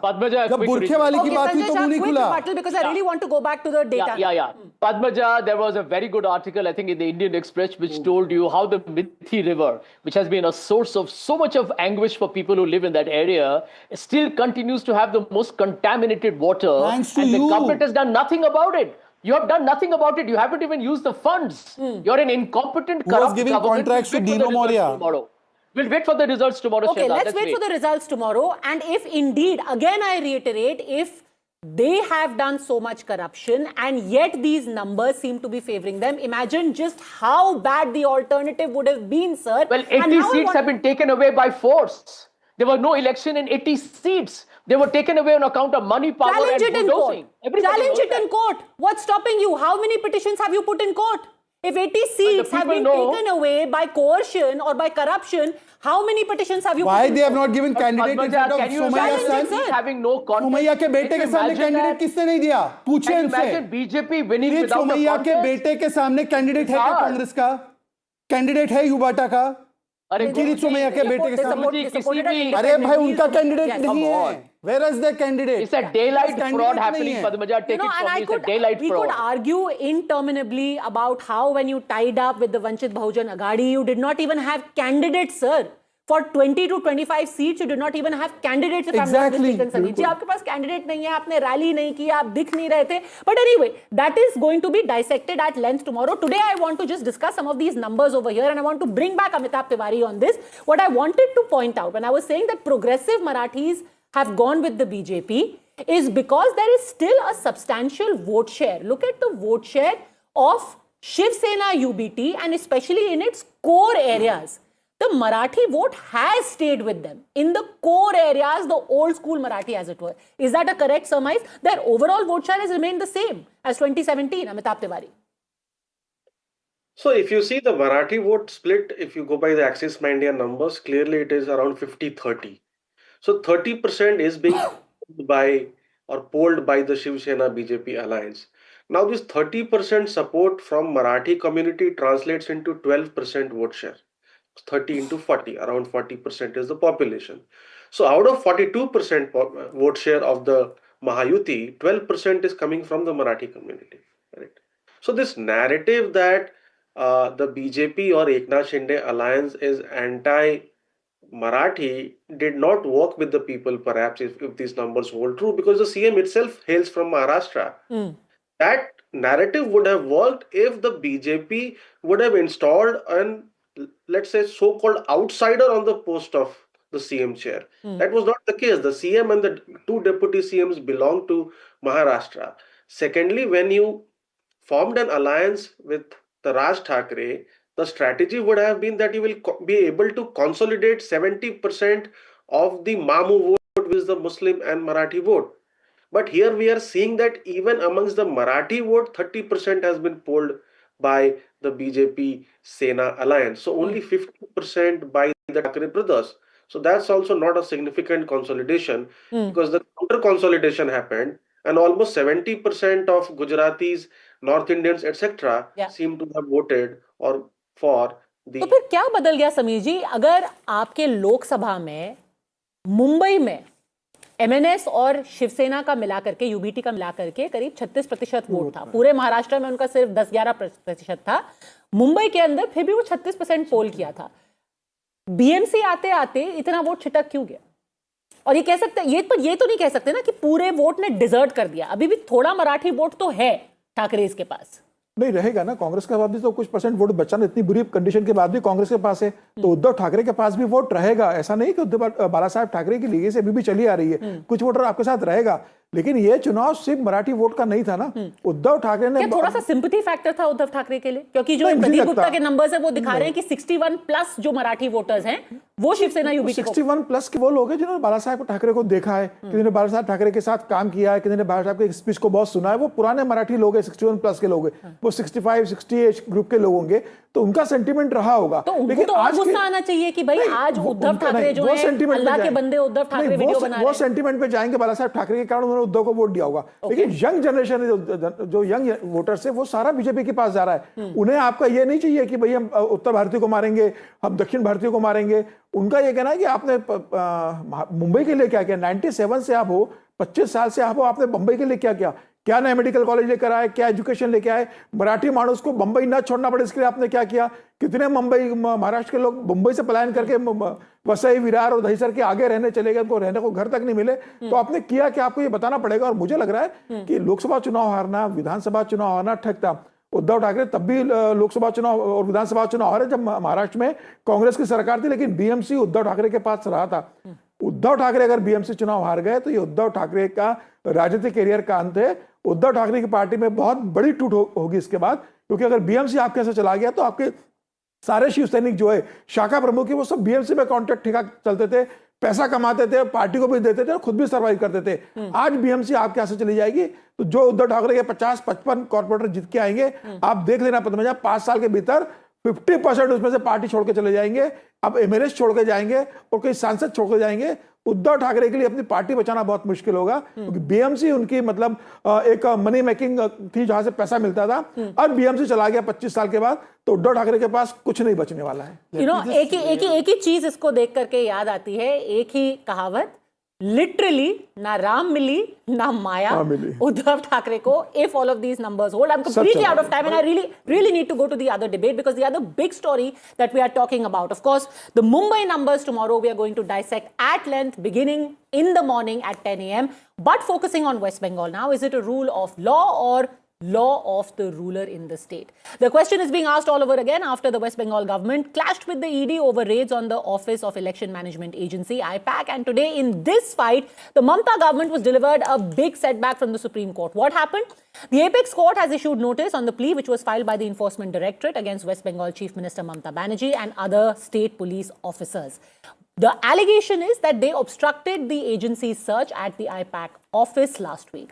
Remember, when the ED team had reached IPAC premises to conduct searches in relation to the coal scam, CM Mamata Banerjee herself reached the spot. She intervened. She accused the central agency of trying to steal her strategic secrets, carried away some documents and a phone from the spot. Then the state police even filed cases against ED officers. But today, when the matter was in the Supreme Court, the Apex Court has directed that no probe can be carried out against ED and its officials. The West Bengal government should not interfere in the central agency's investigation, and they should reply to a notice within 2 months. What is particularly damning is how the court slammed the commotion that was created inside the Calcutta High Court on the 9th of January, which prevented the High Court from even hearing the ED's plea against the Mamata government. Talking about the engineered chaos, do you know what the Supreme Court said today? It asked whether courts are now being turned into jantar mantar. The ED today produced proof inside the court of how WhatsApp messages were circulated by the legal cell of the TMC, asking people to converge inside the courtroom and to disrupt the proceedings. And that's what leads to the question, what exactly is going on in West Bengal? The central questions, has this raid rage backfired on the Mamata Banerjee government? And was there an attempt to block the truth that is contained in the Bengal files? Shehzad Purawala continues with us along with Sameer Chaugankar and Sanjay Jha. But that's the first question I want to put across to Tausif Ahmed Khan, political analyst, who will also be joining us in just a bit. Sanjay Jha, what do you make of this? The fact that the court today had to say that you cannot behave in this fashion. Shehzad Poonawalla, your first reaction to this, what has happened? First of all, Ma Mati Manush has been completely replaced by Bachao Bhari, Bachao Bhrashtachari, Bachao Babri. This is what they have come to represent today. And no less than the Supreme Court has chastised the state government. It's the first time in the history of India a sitting CM intervenes in an ongoing raid that is happening on a private company, claiming that all our secrets of the party are there. Okay, then why the West Bengal police has gone? What role West Bengal police had to get the files? It was not state government files. Then she intervenes and takes away the evidence. She takes away the phone of an ED officer. She interferes in that process. And the Supreme Court has now not only issued notices, but has said that the FIRs they have filed should be stayed. It has also come down heavily on how the state government was trying to interfere in the entire probe. And this is not the first time. They have done this. They have attacked EC. They have attacked CBI teams, they have attacked NIA teams. Just yesterday, they have attacked the army officers, saying that army officers involved in SIR. Then we have seen Mamata Banerjee and her party, how they have constantly attacked all constitutional institutions. So the question is that where is the Samvidhan Bachao gang today? Today, the Samvidhan Bachao gang should be asking Mamata Banerjee to step down. She is always trying to protect the corrupt. TMC has now come to meet too much corruption. She has tried to protect Partha. She has tried to protect the ration scam people. She has tried to protect cattle scam people. She has tried to protect this coal levy scam people. So this shows that she is trying to protect the corrupt. Point number one. Point number two, look at what has happened just yesterday. In a BDO office in Farakka, the entire team of people, ERO, AERO, all of them have been attacked by TMC Karyakartas. Just the other day, they have attacked a BLO who's from the tribal community because she cut off the name of a Bangladeshi infiltrator. So this is the kind of state of affairs in Paschim Bengal, and the High Court, the manner in which the TMC tried to sabotage the hearing in the High Court also. The TMC chat has come out where the TMC leader is saying that we should all make jantar mantar out of the High Court. So therefore, after this, now Sanjay Jha, who tries to be holier than thou, will he say that Mamata Banerjee should step down? This is an assault on the constitution. Where is the saving constitution gang? You know, I want to bring up those WhatsApp chats. And Sanjay Jha, the fact that you've got a political party which is circulating WhatsApp chats, asking people to get into court and disrupt proceedings. Where is this democracy? How can this be accepted in a democratic setup? Padmaja, a very valid question. Now, since we are talking about the Supreme Court... Sanjay Jha and the chats on air. Thank you. Yeah. So, no, I'm answering your question. I mean, the problem is this. We are talking about the Supreme Court on the Mamata Banerjee government in West Bengal. Can I remind you of what the Chief Justice of the Supreme Court of India said on the ED not long ago. It actually the Chief Justice, I think it was Mr. Gawai, he said, why are you playing a political game? The words were, why are you part of a political battle? Why have you become an instrument of a contest where you're taking political sides? That's a fact. So here is my point. The ED, bottom line, is an instrument of political abuse in this country. Everybody knows about it. And I can tell you, Padmaja, you're a seasoned veteran, so I've been in politics for a long time. Raiding a political consultancy firm, which is an advisor to the Mamata Banerjee government, itself makes everybody realize that the BJP is, I think, gone completely. She said they're advisor to the TMC, not the government. How is saying government? Well, to the TMC, whatever. TMC the bottom line is... There's no difference between TMC and government. Yeah, okay. You know what was interesting though, that in some of the files that were taken away, one of the files actually said Government of West Bengal, which itself raises some serious questions. It was Youth Affairs and Sports. Padmaja, please, Padmaja, I'm sorry, Samir ji. Don't let Sanjay Jha get away with this moral grandstanding. Today's case, the Supreme Court has said what Mamata Banerjee government has done is unacceptable. And this man comes and gives some spiel about ED. If the ED's case is wrong, you should have gone filed a case and quashed it 2 years ago. Yeah, Mr. Sanjay Jha, have the spine that Adhir Ranjan Chaudhary has. Adhir Ranjan Chaudhary said कि एक चोर को बचाने के लिए मुख्यमंत्री field में गई. Yeah. Have the spine. Let me answer you, Shehzad. Are you aware that the ED's conviction rate is less than 2%? Oh, it's a joke. Everybody knows it's a joke. And it is an instrument for political harassment of opposition leaders. Adhir is wrong? Like the CBI, like the income tax. So the world knows about it. There is no secret. Is Adhir Ranjan wrong? 95% of the cases are against opposition leaders. You have used it for your operation political party का strike rate कम हो तो ये कह दिया जाएगा कि भाई आपका strike rate कम है, आप चुनाव नहीं लड़ सकते. No, why are you interrupting in the middle when I'm making a factual statement? You are not making a factual statement. You are making a hypocritical. It is all in the public domain. You know, and there is really no point going back into history and debating that strike rate over again. When today the Supreme Court was very clear. I think the fact that the Supreme Court, and Tausif Ahmed Khan, how does this get explained? That the Supreme Court had to say कि आपने क्या Calcutta High Court को जंतर मंतर बना रखा है.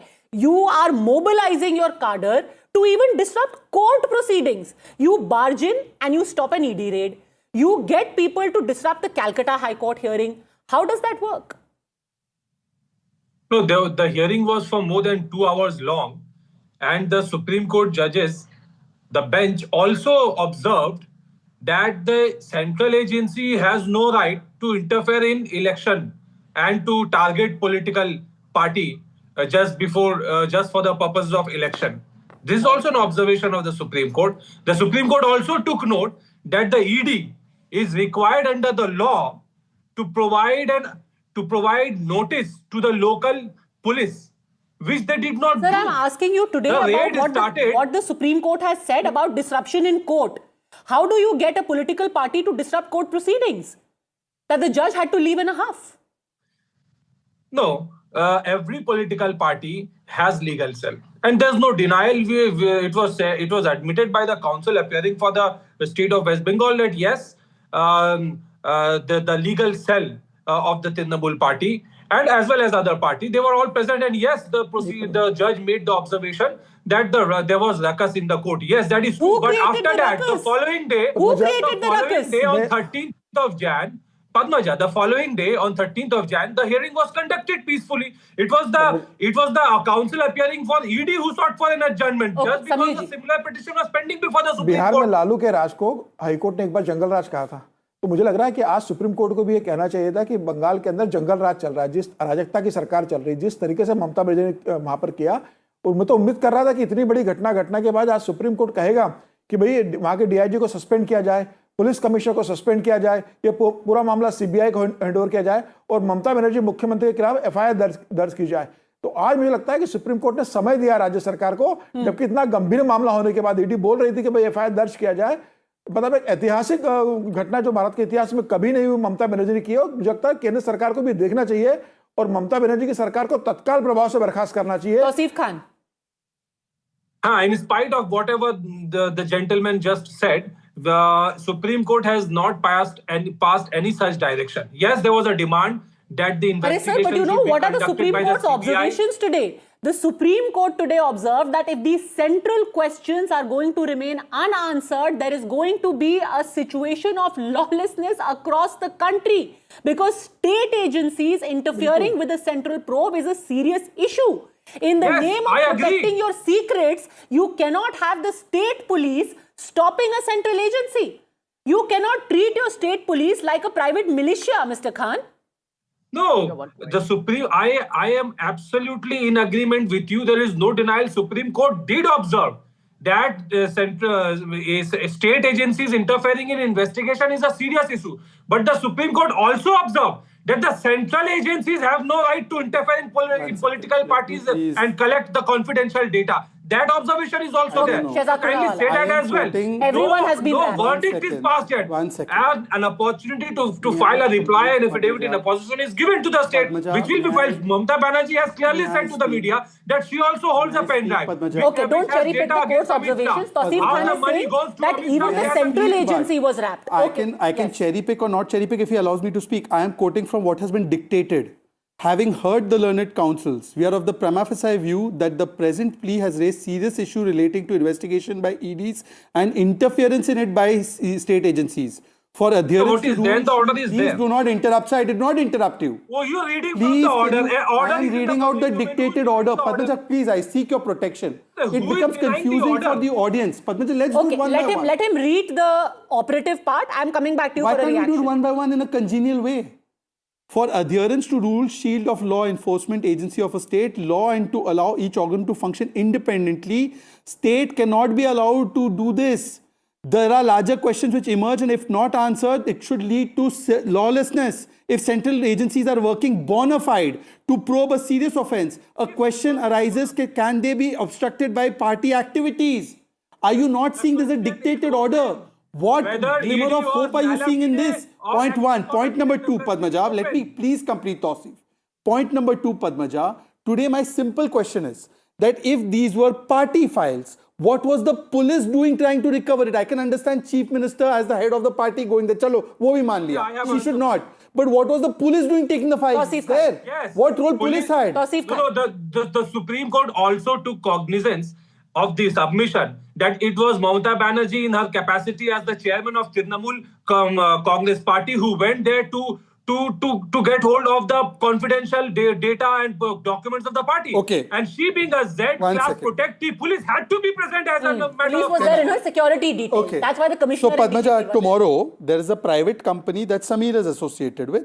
So Samir ji will go and say कि भाई मेरी confidential document है इस private company में ED raid चलती है चलने दो. Samir will go inside and take the file. Tausif Khan. And is Samir different from a chief minister? No, and Tausif Khan, just a second. Let's not be too clever by half. The fact is that the police wasn't standing there giving security to Mamata Banerjee.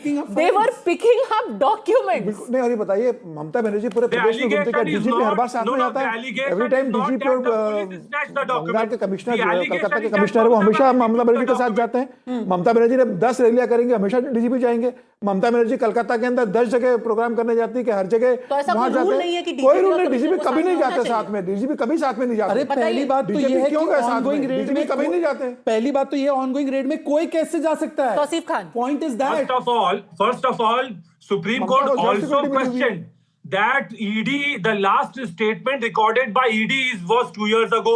The FIR on the basis of raid conduct was 6 years ago. This scam is supposedly 10 years ago. What was ED Tausif doing? Khan, you know, going into background to obfuscate is not going to help. Let's talk about the here and now. Let's talk about today. As of today, the Supreme Court has asked a very clear question of the West Bengal government that can you use your police to obstruct an ongoing investigation by a central agency. And if this is going to be done across our country, we are going to descend into lawlessness. How can you allow this to happen in your state? No, even the petition that is filed today does not accuse that police snatched the document or police took away any document. The petition says Mamata Banerjee took away the document. In fact, if I'm not mistaken, asked for the arrest of officials for obstructing the course of justice. They have asked for arrest of officials to take place, sir. Mamata Banerjee, being a Z-class protected, the police personnel have to be there according to the protocol. But they don't have to pick up the files and put it in the car. Supreme Court questioned. Supreme Court put a question to the ASG. What was the ED doing? Mr. Tausif, 1 second. Just let him finish his point. 6 years old. Last statement recorded in coal scam was 2 years ago. So for the past 2 years, ED was waiting for the election to come. So here's the thing. Just hold on a second. Sir, you are absolutely right that the timing can be questioned. The timing may seem suspicious. But in a case like that, you have to adopt the legal recourse. You go to court. You challenge it. You can't say, मुझे लग रहा है कि ना इंसाफी हो रही है, तो tomorrow you are going to say, I am going to start attacking physically officials of the ED. That can't work. You cannot get in the way. And that is exactly the concern the Supreme Court has also raised today. Before he answers it, 2 quick points. 1 second, Tausif, just 10 seconds. Let him rebut what you are just saying. 10 seconds. There are 2 points that need to be considered. First of all, stop saying that this raid was not bona fide. The court has said it was bona fide what the central agency was doing. Point number 1.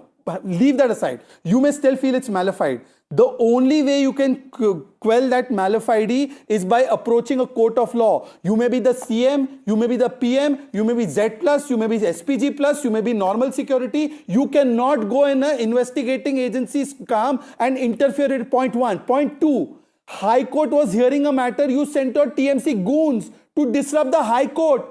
Both these facts are not connected with when the last questioning happened. What is the status of this matter? Can Tausif you answer these 2 questions? You cannot call lawyers goon.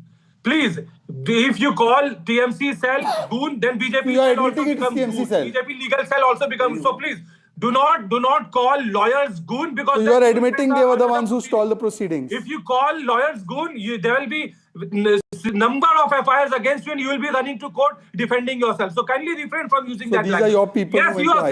Yes, you are saying that proceedings should be filed. Proceedings were filed in the High Court. It is the ED who came to the Supreme Court and ED took adjournment from the High Court on 13th of January. Can you explain why Mamata Banerjee gets to enter an ongoing raid and take away files? What power does she have to do that? Okay, and that question I think is already in the court of law. The Supreme Court is apprised of this particular question and they are going to talk about it in the first week of February. 2 weeks' time has been given to the Trinamool Congress or rather the West Bengal government to reply to that notice. Let's hope at least in the name of saving democracy, democracy is not attacked in this fashion where even a court cannot function because a political party doesn't want it to. I'm out of time. Thanks very much all gentlemen for having joined me. And remember, as always, on every story that matters, the buck stops here.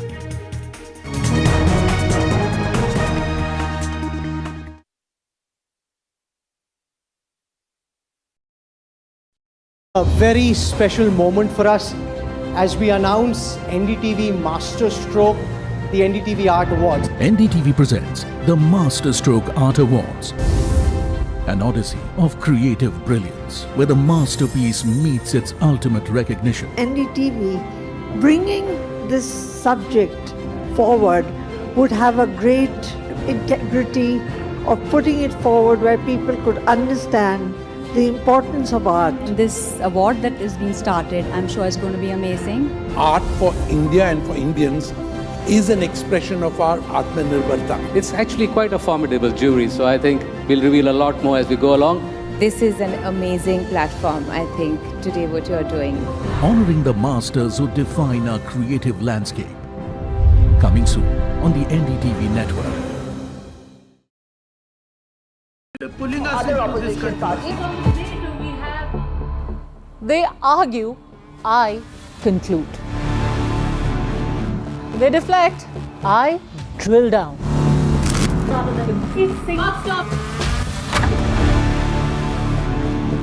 This isn't a free-for-all. It's a reckoning. No filler, no fog. Only the facts and where they lead. Every night at 9, the case closes because the buck stops here.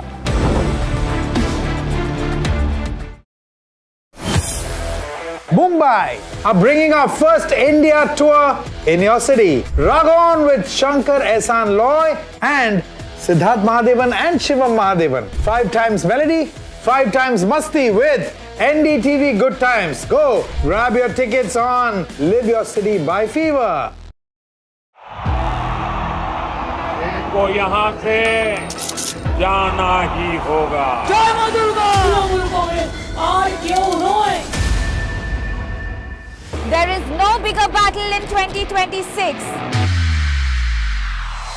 And nobody has reported Bengal like I have.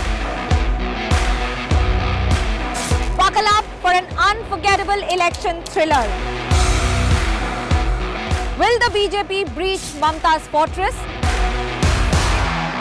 BMC जावे, BJP आसमे. Can Didi fight off her life's biggest challenge? BJP double engine সরকার এই লড়াই বাঁচতে হবে। Battleground Bengal with Manogya Loiwal. The front lines of Kargil. The fury of Operation Sindhu. So many attacks. The chaos and cries of disaster zones. To fighter jet cockpits. And the world's most defining interviews. It's incredible. He has seen history break. Live, unfiltered. 20,000 hours of live broadcasting. Welcome to Left, Right, and Center. Hard facts. War-struck country. Hard questions. In the Ukraine. 30 years of trust. In the Kargil area. North Ukraine. In France. In Italy. At Srinagar. Vishnu Shom for NDTV. Vishnu Shom. Only on NDTV. NDTV Golf Pro-Am in partnership with PGTI returns for its much-awaited second leg. This time from the breathtaking Boulder Hills Golf and Country Club in Hyderabad.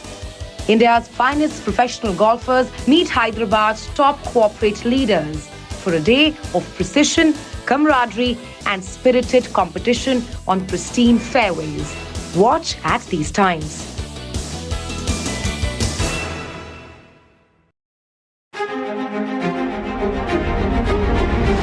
Every winter, the World Economic Forum at Davos becomes the world's thinking room, where power, policy and purpose converge, where the future is examined and reimagined. In January 2026, NDTV will be at the heart of this conversation.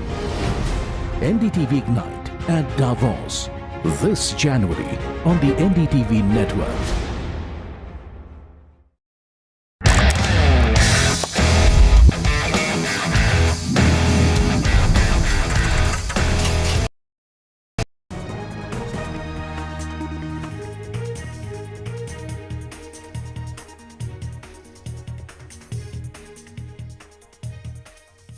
A quick look at some of the other big stories of the day. Amid ongoing violent anti-government protests in Iran, the Indian government has made arrangements to airlift its citizens from the country. The first evacuation flight from Tehran to New Delhi is scheduled for tomorrow. The Jammu and Kashmir Students Association confirmed that all Indian students in Iran have been registered. This comes after the MEA advised Indians to avoid travelling to the country. The Kapoor versus Kapoor family dispute has escalated as Priya Kapoor approached the Supreme Court. She is seeking details of actor Karishma Kapoor's 2016 divorce settlement with late businessman Sanjay Kapoor. Priya has requested access to the divorce papers, particularly to ascertain the financial and custodial arrangements concerning Karishma's children.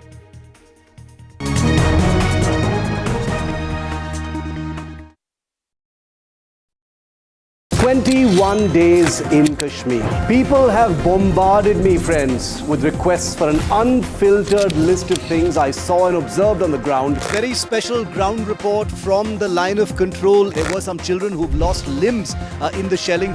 They're now India's smallest but possibly the most powerful crime family. Cough syrup has killed at least 25 children. Gaikwad sahab, aise mat kijiye. Suddenly people are wondering about the weaponization of India-Pakistan cricket. We live and breathe elections. You will not believe your eyes or ears when I show you what I'm about to do. And for a country that has fought so many wars in the mountains and at high altitude. We're standing on the Indian Navy's newest warship. The line of control, Shiv Aroor, NDTV. across the country. He has tracked the pulse of power from Washington to Korea.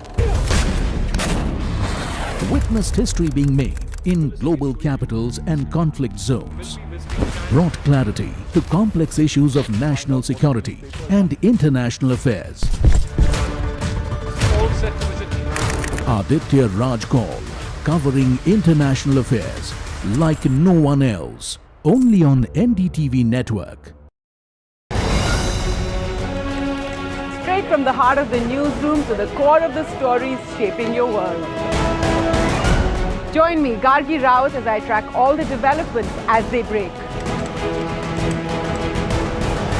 Live from the NDTV newsroom, weekdays at 4 p.m.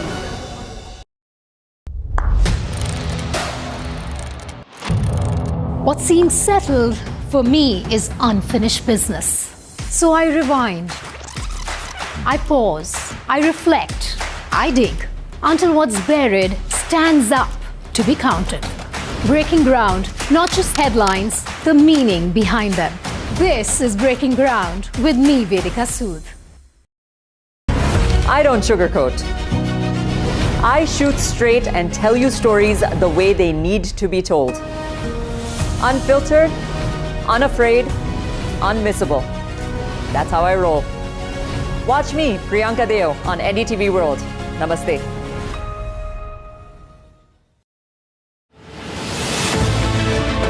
The first Indian news channel at the World Economic Forum at Davos.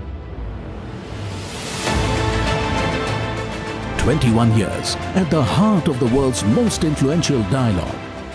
Continuing to make sure that the poorest are not forgotten. Big enough, brave enough, bold enough to face the critics. We've been doing more and more improvements. We are the fastest growing amongst the major economies. Both of us are interested in these. Young girls aren't in school because they're scavenging for water for the family. We need to get out of the way and into the work of breaking open access for each and everyone. Now, India's most trusted news network returns to the Alps with its most formidable editorial voices. NDTV Ignite at Davos.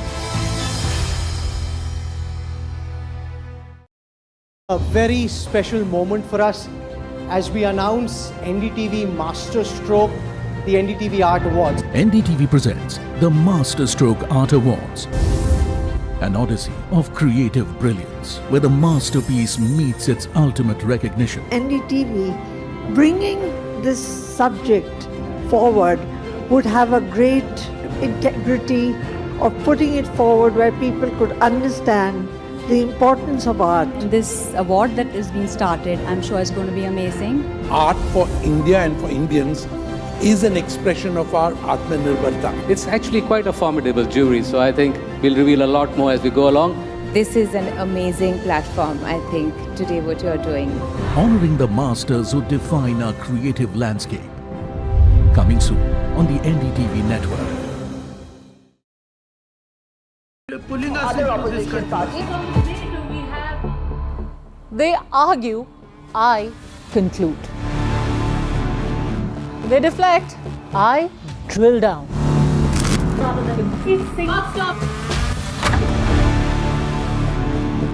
This isn't a free-for-all. It's a reckoning. No filler, no fog. Only the facts and where they lead. Every night at 9, the case closes because the buck stops here.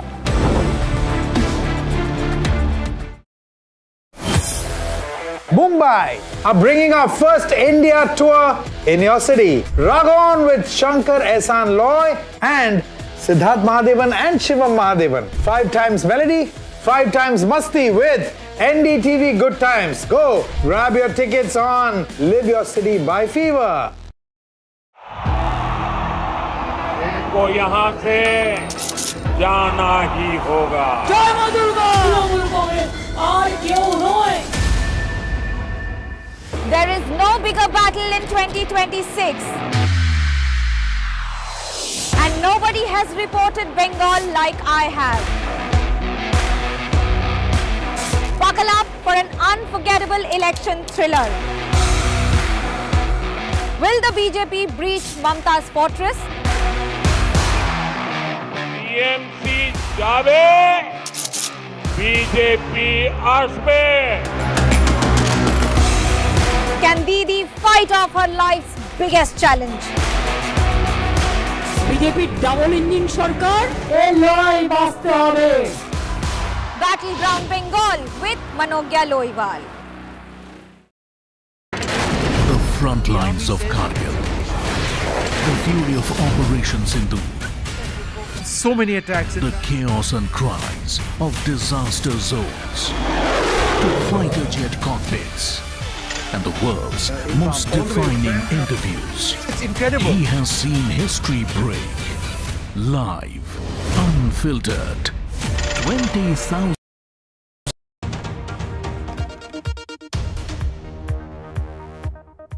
Good evening. Welcome to Left, Right and Centre. I'm Vishnu Shom.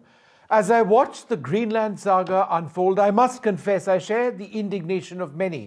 Trump bellows. Anything less than US control is unacceptable, he says, insisting that NATO needs Greenland in American hands to fend off Russia and China. He mocks Denmark's defenses as two-dog sleds, warning, if we don't take Greenland, Russia or China will, and I'm not going to let that happen. But I must confess, I stand with the Greenlanders. Their Prime Minister, Jens Frederik Nielsen, has retorted fiercely. If we have to choose between the USA and Denmark, we choose Denmark. Danish Prime Minister Mette Frederiksen has warned that a US takeover spells the end of NATO. Now, this isn't strategy, it's imperialism reborn. And I feel the chill of escalating alliances, European troops deploying amidst Arctic tensions. Where is all of this headed? To war over ice or a fractured world order? But what if some of the major developments been in the last 24 to 48 hours, in what is still very much a developing story? Well, Donald Trump has insisted that the US must control Greenland for security reasons, calling alternatives unacceptable. Denmark's Prime Minister Frederiksen has vowed to prevent the United States takeover after tense talks which took place in Washington. Greenland's Deputy Prime Minister has announced more troops, flights, and ships incoming. There remain fundamental disagreements. These persist post a meeting with US Ministers Vance and Rubio, according to the Danish Foreign Minister. France has confirmed military deployment to Greenland amidst Operation Arctic Endurance, as it's known, and Germany has sent 13 personnel for reconnaissance and potential surveillance support. Sweden, Norway, and the UK have dispatched officers and troops for joint exercises. NATO allies have framed deployments as solidarity against the United States' pressure on Denmark. Global leaders, it must be said, are alarmed, with the European Union and NATO discussing responses to Trump's threats. Denmark plans a permanent military drill with allies to deter potential conflict. I wouldn't be telling you what I'm willing to do, certainly. I'm not going to give up options, but it's very important. Greenland is very important for the national security, including of Denmark. And the problem is not a thing that Denmark can do about it if Russia or China wants to occupy Greenland. But there's everything we can do. You found that out last week with Venezuela. There's everything we can do about things such as that. Not going to happen. We're not, I can't rely on Denmark being able to fend themselves off. I have a very good relationship with Denmark, and we'll see how it all works out. I think something will work out. There's absolutely no Chinese investments in Greenland. When I served as Prime Minister, I served Prime Minister twice. We avoided any kind of Chinese investments in infrastructure. 10 years ago, the Road and Belt Initiative, what you have seen in Africa, we avoided all that. We had an abandoned American military installation years ago. There was a global tender. I personally intervened in this. We haven't received any military request from US about stepping up in Greenland for the last 20 years, And we have this framework from 1951. We have a defense agreement. We all belong to NATO. And we think that our way forward should be that we, combine forces. So we share the concerns to some extent, but not the methods, if I could put it that way. So Donald Trump is making a bold claim. He says America needs Greenland. We need Greenland from a national security. In an early morning post, Trump said US's control of Greenland is vital to national security. He tied the move to his proposed Golden Dome missile defense system. You see, Trump argues Greenland's Arctic location is key to countering Russia and China. He also warned NATO to act.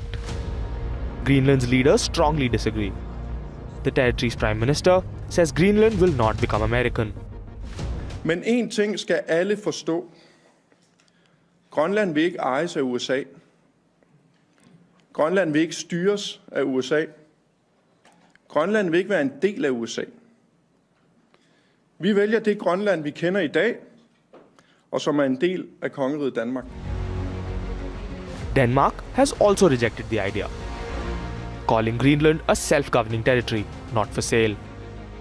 Despite Trump's hard line, any transfer of Greenland would require approval from Denmark and its people. So far, both say no. Overwhelming. That I can put that in one word. It is quite overwhelming, especially with the example he set with Venezuela. It is like kind of last year it was a whole different thing. It felt more neutral. It felt more of a negotiation. This year it feels more of a threat.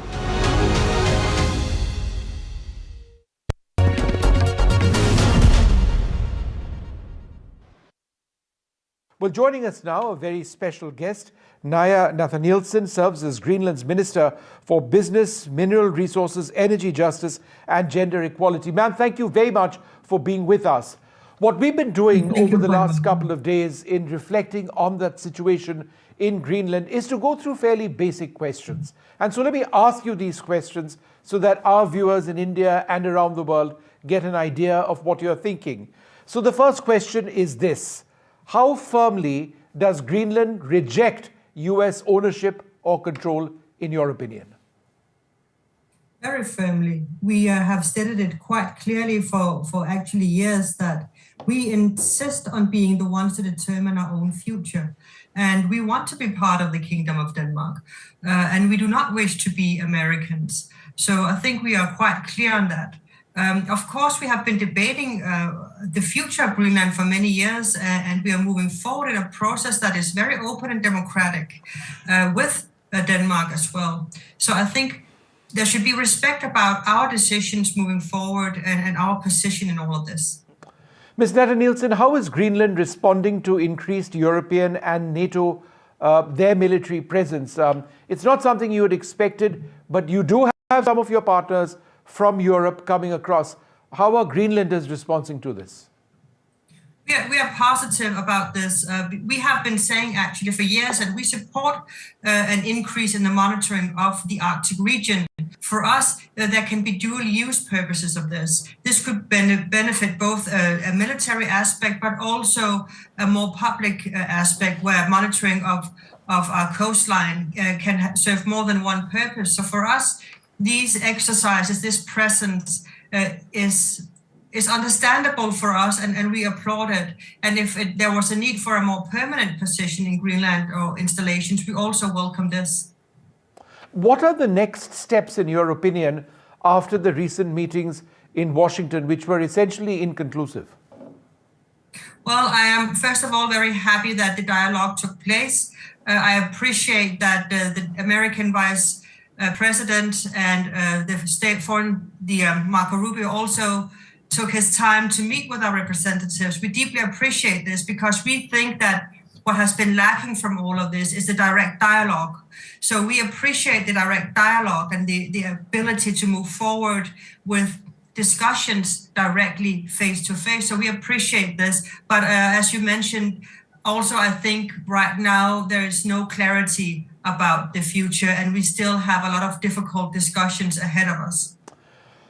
There are many in Greenland who feel that ultimately the goal has to be independence for Greenland, sovereignty, peacefully done, depending on the opinion of people.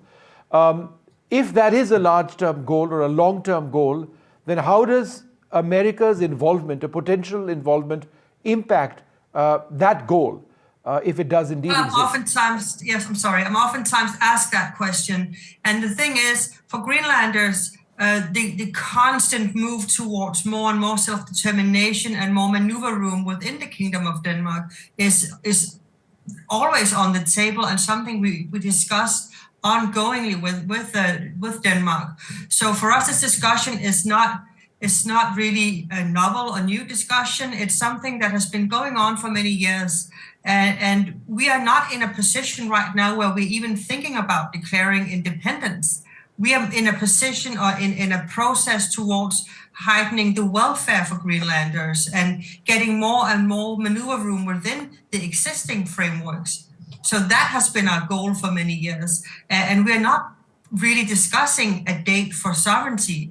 So this is, I think, to some extent, a misinterpretation of the discussions going on in the Greenlandic community.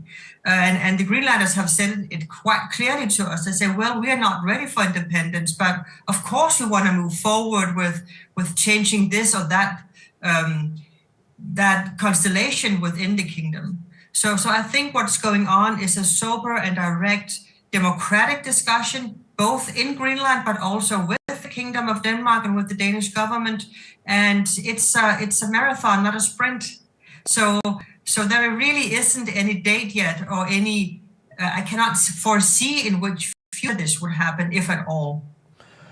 So let's talk about the situation as it is now. If I were to ask you to send a direct message to President Trump, what would it be? Well, choose a path of dialogue and collaboration and compromise even, if that's necessary. I am absolutely certain we can find common ground and there is a great understanding actually in Greenland about the American concerns, and we are very eager and willing to listen and try to accommodate those concerns. What is not negotiable is that we do not want to be American. And we simply ask for the respect of our own minds and our own determination right to our future. Ma'am, you know, Donald Trump the US president has not ruled out a military option. Is that something that worries you greatly, that given what we've seen in recent times in Venezuela, for example, that he might actually use military force to annex your beautiful land? That would be devastating. It would be devastating for the people of Greenland, and it would be devastating for the years and years and years of collaboration, I think, that has made the Western Alliance quite strong and made sure that the populations within it has prospered in peace. So for me, that would be absolutely devastating if that was the scenario. Of course, we do not hope this is the scenario. We are still continuously working towards another path of collaboration and dialogue, but it would be absolutely devastating. Do you believe that that would mean the end of NATO, as it were? I cannot speak to the member countries and how they would define this, but I know that it would definitely change the existing world order as we know it. One of the points mentioned by Donald Trump is that he needs to do this, in his words, because of a greater Russian or Chinese presence around Greenland, particularly with Arctic ice floes melting, new routes opening up. He possibly fears a greater involvement or presence of Chinese ships and sailors and others in waters around Greenland. Have you seen anything of this sort so far?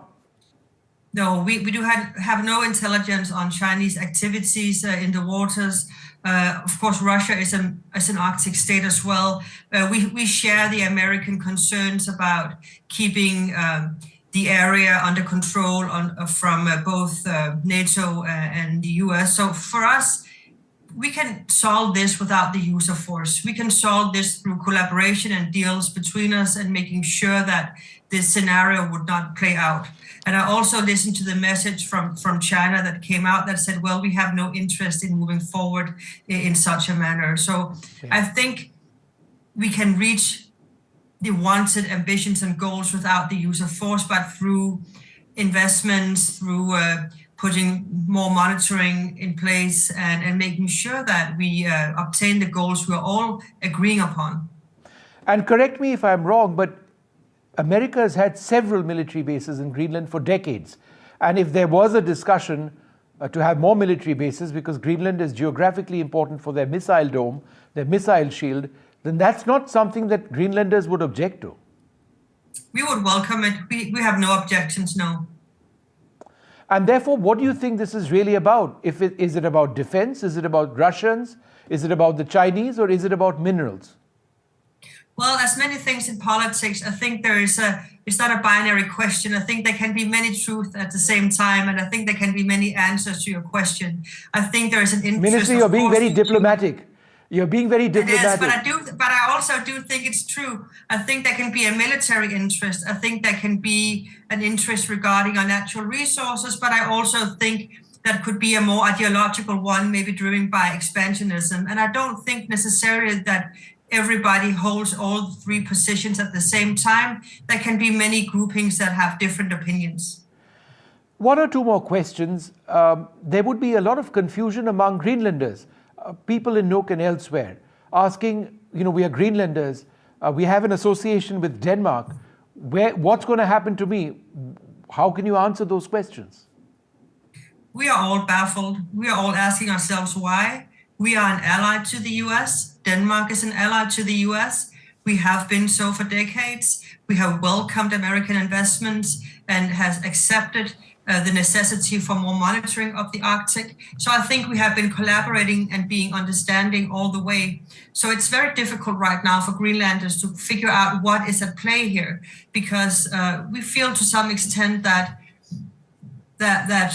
we are betrayed by a great partner that we have relied on for many years. So it is baffling for many Greenlanders, and they worry. People worry and are concerned.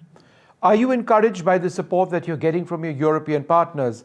Norway, Sweden, France, Germany, the fact that they, in small numbers are willing to transfer soldiers, these aren't offensive forces, but, for surveillance to sort of help prop you up in a sense. Are you encouraged by that? Does that really serve any larger goal, given how strong or large the United States is militarily?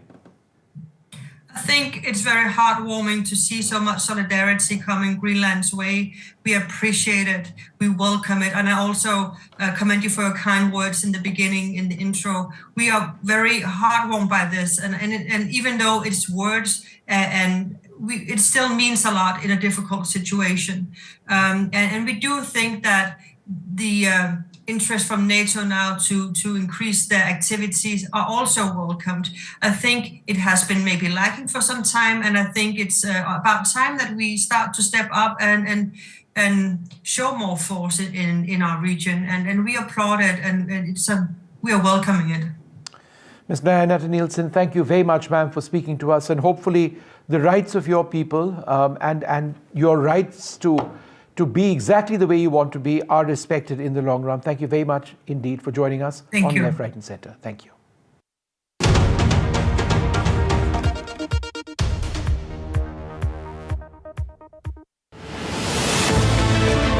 The first Indian news channel at the World Economic Forum at Davos.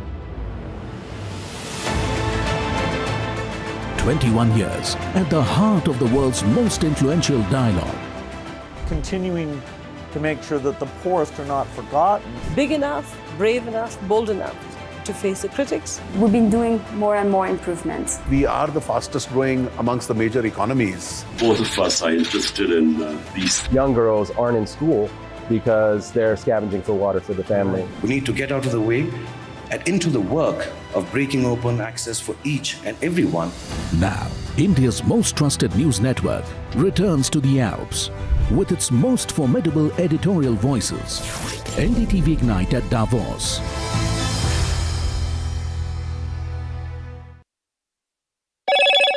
Hello, Moto.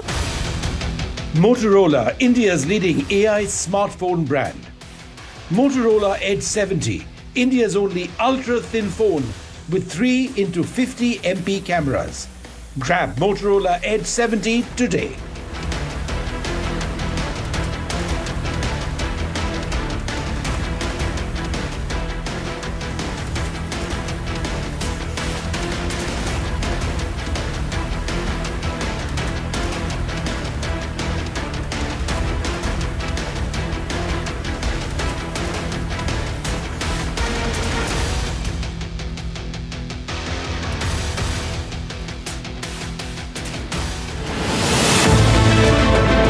First Indian news channel at the World Economic Forum at Davos. 21 years at the heart of the world's most influential dialogue. Continuing to make sure that the poorest are not forgotten. Big enough, brave enough, bold enough to face the critics. We've been doing more and more improvements. We are the fastest growing amongst the major economies. Both of us are interested in these. Young girls aren't in school because they're scavenging for water for the family. We need to get out of the way and into the work of breaking open access for each and everyone. Now, India's most trusted news network returns to the Alps with its most formidable editorial voices. NDTV Ignite at Davos.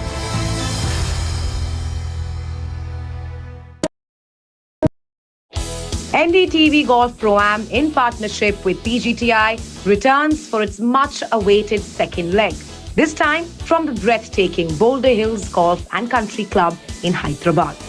India's finest professional golfers meet Hyderabad's top corporate leaders for a day of precision, camaraderie and spirited competition on pristine fairways.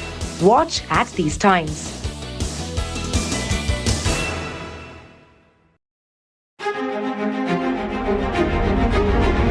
Every winter, the World Economic Forum at Davos becomes the world's thinking room, where power, policy and purpose converge, where the future is examined and reimagined.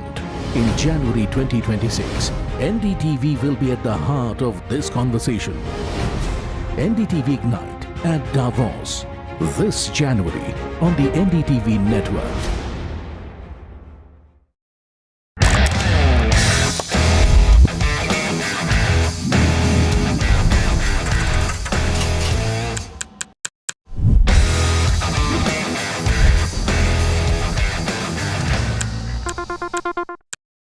"21 days in Kashmir. People have bombarded me, friends, with requests for an unfiltered list of things I saw and observed on the ground. Very special ground report from the line of control. There were some children who've lost limbs in the shelling.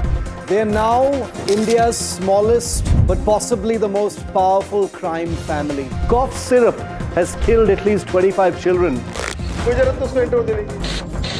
Gaikwad sahab, aise mat kijiye. Suddenly people are wondering about the weaponization of India-Pakistan cricket. We live and breathe elections. You will not believe your eyes or ears when I show you what I'm about to. And for a country that has fought so many wars in the mountains and at high altitude, we're standing on the Indian Navy's newest warship. The line of control, Shiv Aroor, NDTV. Across the country. He has tracked the pulse of power from Washington to Korea. Witnessed history being made in global capitals and conflict zones. Brought clarity to complex issues of national security and international affairs. Aditya Raj Kaul, covering international affairs like no one else, only on NDTV network. Straight from the heart of the newsroom to the core of the stories shaping your world. Join me, Gargi Raut, as I track all the developments as they break. Live from the NDTV newsroom, weekdays at 4 p.m.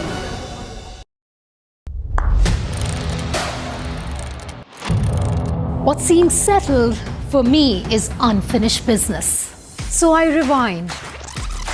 I pause, I reflect, I dig, until what's buried stands up to be counted.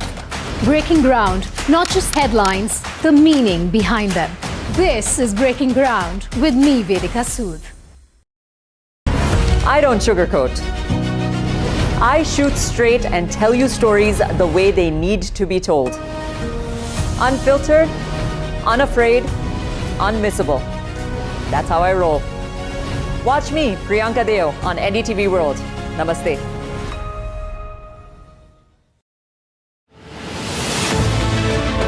The first Indian news channel at the World Economic Forum at Davos.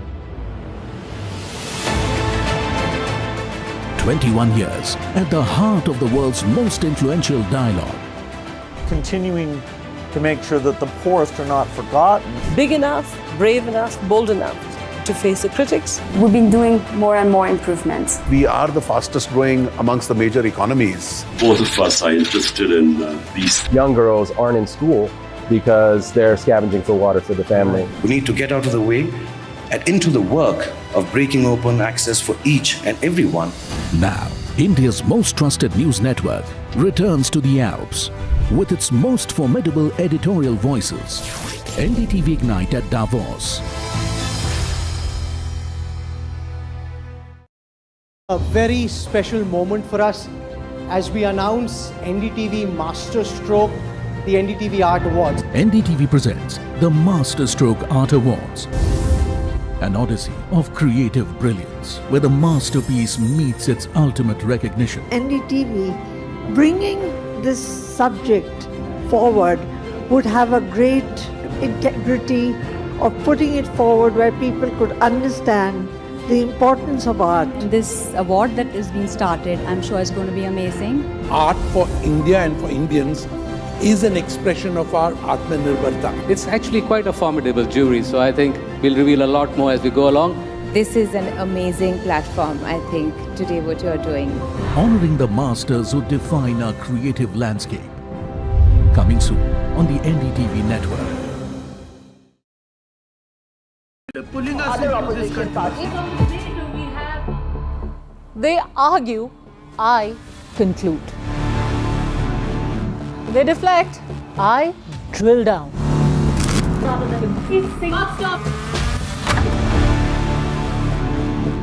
This isn't a free-for-all. It's a reckoning. No filler, no fog. Only the facts and where they lead. Every night at 9, the case closes because the buck stops here.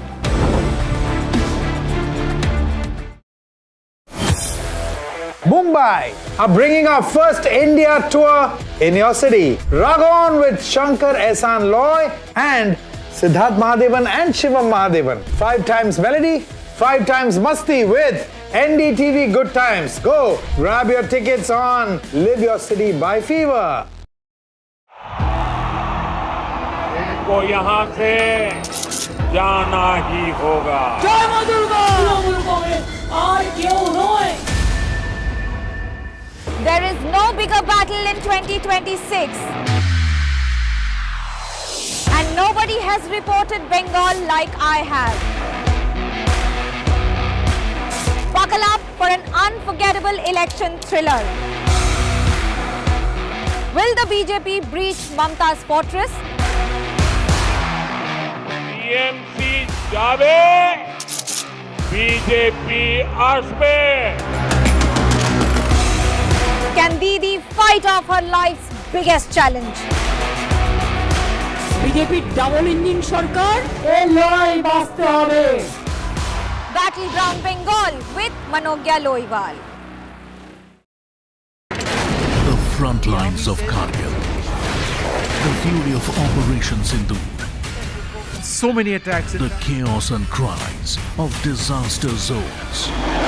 To fighter jet cockpits. And the world's most defining interviews. It's incredible. He has seen history break. Live. Unfiltered. 20,000 hours of live broadcasting. Welcome to Left, Right and Centre. Hard facts. War-struck country. Hard questions. In the Ukraine. 30 years of trust. In the Kargil area. North Ukraine. In France. In Italy. At Srinagar. INS Vikrant. Vishnu Shom for NDTV. Vishnu Shom. Only on NDTV. NDTV Golf Pro-Am in partnership with PGTI returns for its much-awaited second leg. This time from the breathtaking Boulder Hills Golf and Country Club in Hyderabad.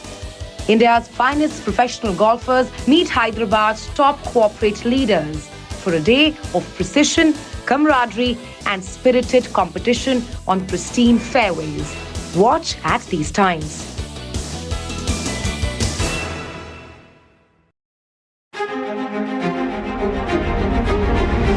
Every winter, The World Economic Forum at Davos becomes the world's thinking room, where power, policy and purpose converge, where the future is examined and reimagined. In January 2026, NDTV will be at the heart of this conversation. NDTV Ignite at Davos, this January on the NDTV network.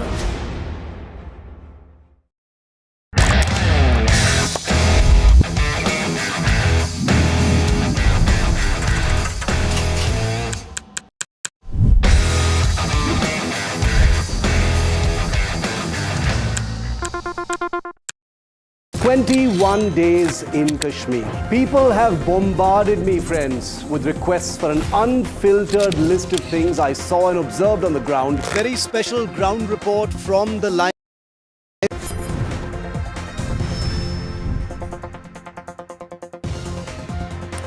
Hello and welcome. You're watching News Night with me, Raisha Sehgal. Our top focus tonight. While Iran continues to remain on edge, Tehran has now issued a chilling assassination attempt to Trump, a warning to the US president.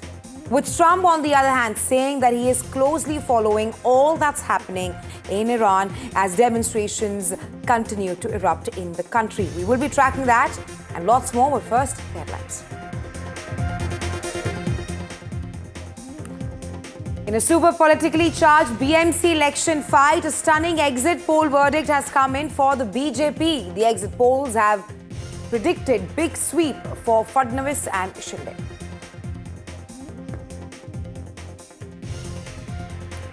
Controversy breaks out as Mumbai votes for its civic body. Uddhav Thackeray alleges voters' names being removed from list and ink being wiped off. Maharashtra Chief Minister counters, says opposition creating a ruckus on every issue.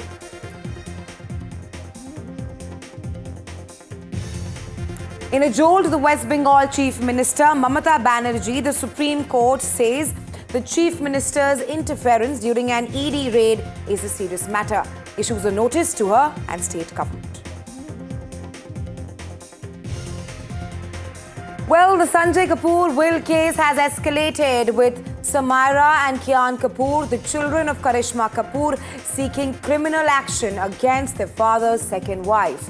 Priya Kapoor accusing her of forgery and fakery in the dispute over the 30,000 crore fortune.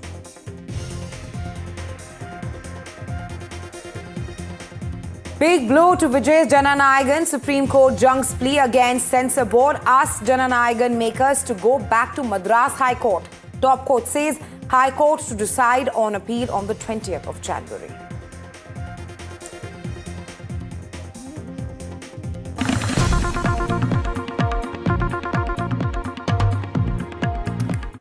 All right, we're starting off with some breaking news right now, and this is regarding the Baloch rebel fighters who have now gained control of Kairan city of Balochistan.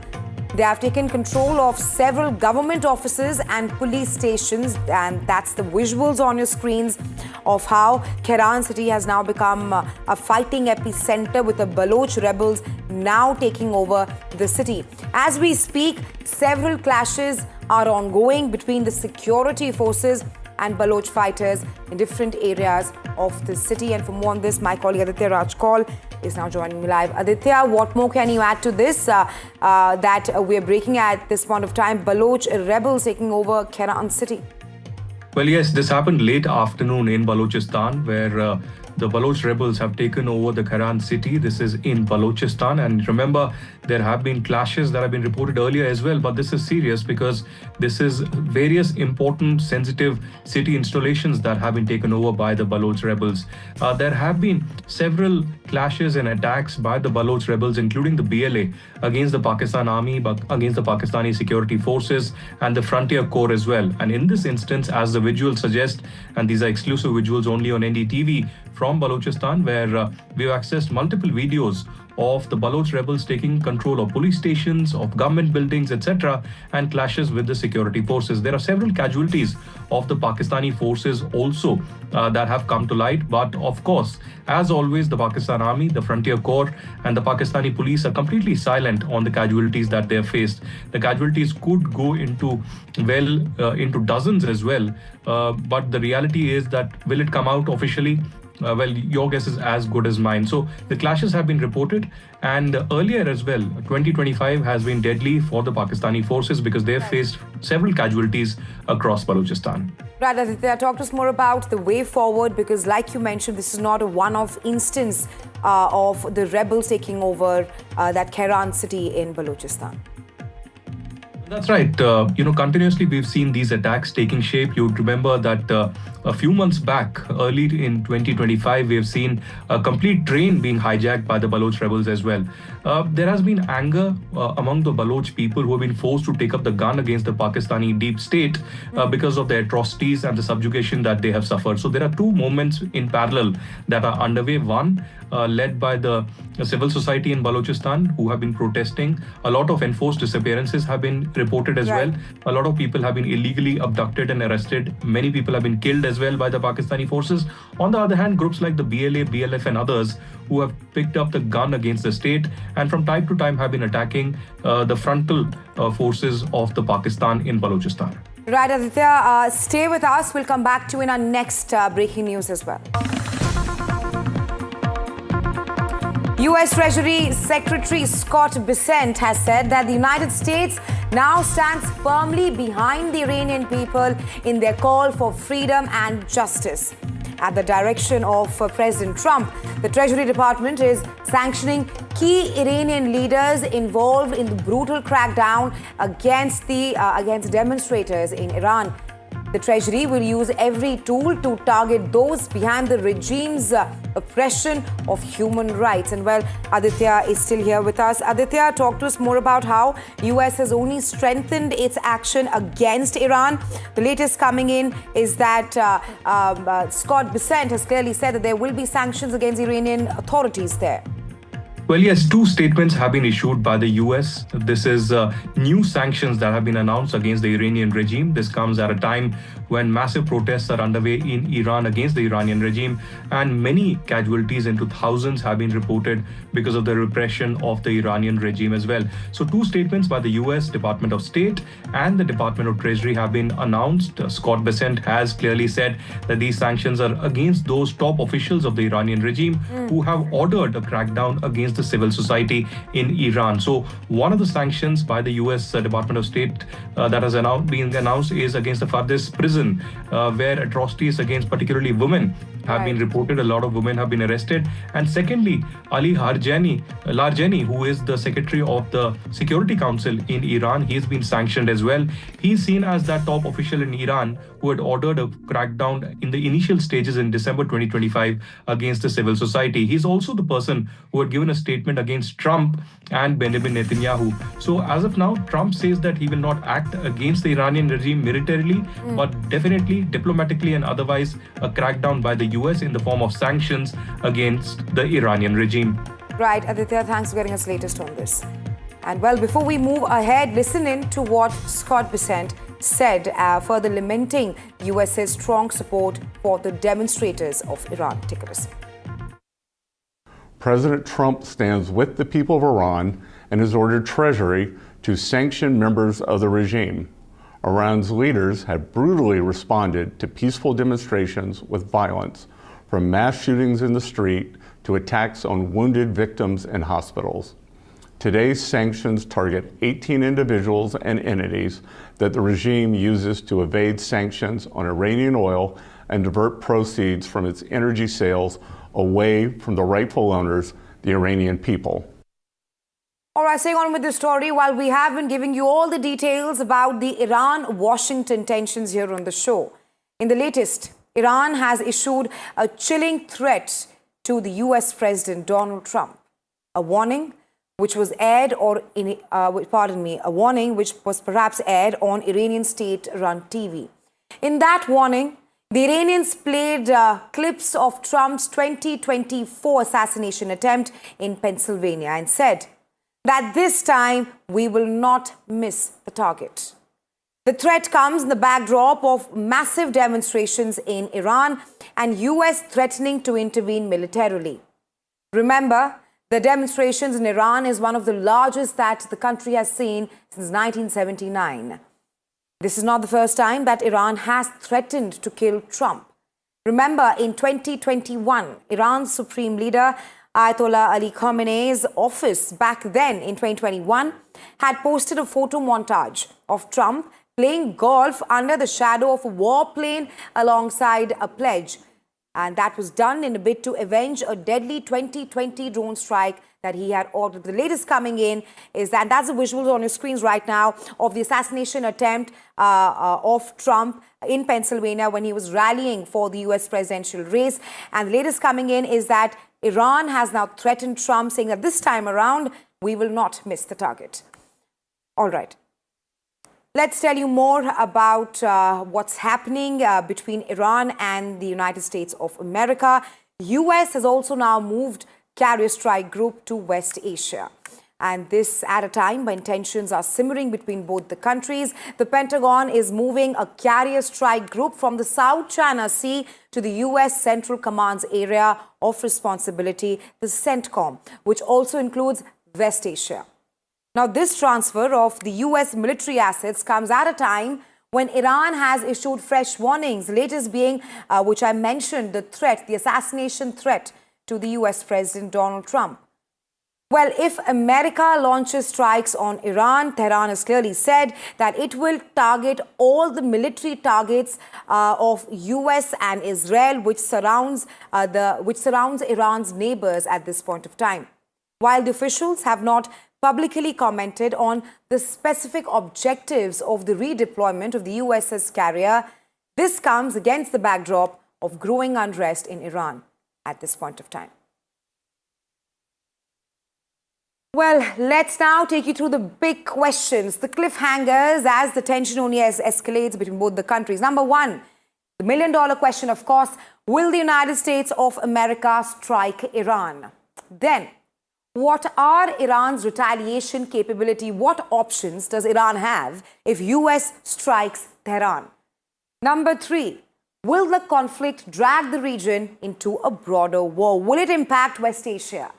And how will war shape the regional alliances in West Asia at this point of time? These are some of the big questions that we are asking on the show tonight as tensions continue to simmer between both the countries. Well, the tensions which continues to linger between US and Iran, like I mentioned, the latest right now, US President Donald Trump has said that Iran had called off executions of detained demonstrators. That's the image of the young 25-year-old protester who had to be executed today, but that has not happened. Trump said that he was told that the killing has been stopped in the country. However, Trump did not rule out the kind of action that the United States of America can take in the future. Trump said that he is still weighing military action and that his administration would continue to monitor the crackdown. And this at a time when the United States of America has started to withdraw some personnel from its airbase in Qatar. While Iran, on the other hand, continues to blame US and Israel for the demonstrations, with Tehran and its Foreign Minister Abbas Araghchi, its President Masoud Pezeshkian, even the Supreme Leader Ayatollah Ali Khamenei clearly saying that all these protests in the country is happening due to foreign interference, pointing a finger at the United States of America and Israel. On Iran, you said that the killing has stopped. Who told you that the killings have stopped there? And if it's the Iranian regime? We have been informed by very important sources on the other side, and they've said the killing has stopped and the executions won't take place. There was supposed to be a lot of executions today, and that the executions won't take place. And we're going to find out. I mean, I'll find out after this. You'll find out. But we've been told on good authority, and I hope it's true. Who knows, right? Who knows? We've seen the body back. No, I haven't heard about that, and there is no any hanging today or tomorrow or whatever, that's Friday. I can tell you, I'm confident about that. There is no plan for hanging at all. And is considering some kind of action to help the protesters on the ground. If you have a message for him, what is the message? My message is do not repeat the same mistake that you did in June. If you try a failed experience, you will get the same result. And the determination also cannot be bound. Now, Iran proved to be ready for negotiation, for diplomacy. We have proved that in the past 20 years, in 2015, in 2025, every time. But it was the US who always escaped from diplomacy, who cut the diplomacy and opted for war. My message is between war and diplomacy is a better way, although we don't have any positive experience from the United States, but still diplomacy is much better than war. But it is up to the US president to decide. All right, you've heard all the reactions that have been coming in the statements from the US President Donald Trump, that he says that we are watching what's happening in Iran, and the Iranian Foreign Minister Abbas Araghchi saying that the killings have stopped. We are not killing the demonstrators, but we are ready. We are prepared if US attacks us. Now, in an interview with Fox News, the exiled prince of Iran, Reza Pahlavi, has alleged that at least 12,000 people have been killed in the weeks-long demonstrations in Iran. And this is in contradiction to the reports that suggest that at least 3,000 people have been killed. Pahlavi says 12,000. Pahlavi hailed US President Donald Trump and said that people of Iran have listened to him and they've continued to voice their opposition against the regime. Take a listen to that interview. Sad news is that we had more casualties in the last 2 days, 4 times the number of people who were dead as a result of the 9/11 terrorist attack. We're trying to get our head around that. What is the number? That about 12,000 plus. 12,000 plus. That's what we get so far. It might be more, but that's the minimum number that we know so far have been killed by the regime. This is not arrested. This is killed. We are talking about using military weapons, AK-47s, armored trucks to shoot to kill unarmed protesters. Their bodies are being picked up by bulldozers, and they charge each family for the bullet to be able to just retrieve the remains. It's abhorrent what's happening. Obviously, we have no way to verify that independently. We've had reports of 3,000, 4,000 plus. The president's talked about thousands, and he said that it's crossing this red line, and he's going to make a decision. You've been on record before opposing U.S. military intervention in Iran. Are your views different today? Brett, when you have civilians being murdered, massacred in a war that is waged against them by their own government, when the regime orders troops to fire on unarmed crowds, defenseless people, the only way they have a chance to have an equal playing field to overcome this regime is when they cannot neutralize this repressive force. Some additional help is needed. I don't look this as an aggression to a country. I'm talking about helping a nation liberate itself by giving them assistance that cannot otherwise obtain on their own. That's why it's critical and empowering, but a message of strength says we are not going to stand for this and we will not turn our back on these people. Well, amid widespread anti-ICE demonstrations across the United States of America, Trump has now warned that he might deploy military troops in Minneapolis, invoking the Insurrection Act as state and federal officials clash over tactics used by immigration agents and how ruthless perhaps they are. Now, the Insurrection Act allows the deployment of troops within the U.S. in certain situations of national unrest. And the visuals on your screens right now that you see, it shows U.S. officers using tear gas, stun grenades and rubber bullets in a violent crackdown against anti-ICE demonstrators in Minneapolis. Clashes between federal agents and the public continues to boil 6 days since Rennie Good, who was fatally shot during an ICE raid. Meanwhile, an ICE agent shot a man in the leg during an ambush in Minneapolis as well, claiming that he was avoiding arrest. So you see, in all these instances, people have been fatally shot for no reason. People have taken to the streets in cities across the US, that's from North Carolina to California, to protest the Trump administration's immigration enforcement tactics. We have ICE agents throughout our city and throughout our state who, along with border control, are creating chaos. It's certainly not creating safety when a huge percentage of the shootings that have taken place so far this year in Minneapolis have been by ICE. So let's be very clear. I've seen conduct from ICE that is disgusting and is intolerable. And for anyone that is taking the bait tonight, stop. That is not helpful. Go home. We cannot counter Donald Trump's chaos with our own brand of chaos. Preliminary information indicates that there was a struggle with a federal agent in front of the resident. During the struggle, the federal agent discharged his weapon, striking one adult male. The adult male then retreated inside of the residence, where he remained inside and refused to come out. Federal agents made entry into the residence, and the individual was brought to an ambulance where he has been transported to the hospital. And well, from on this, my colleague Disha Bakshi is joining me live. Disha, we saw how Renegade, an innocent lady, was shot by the ICE agents. And the latest coming in is that Trump has warned that he might invoke the centuries-old law to deploy U.S. troops to Minnesota at this point of time. What do you make of this? It seems like Trump perhaps does not care about the innocent lives which are being lost. So, Raisha, what we do know so far is US President Trump has threatened to deploy military troops using the Insurrection Act.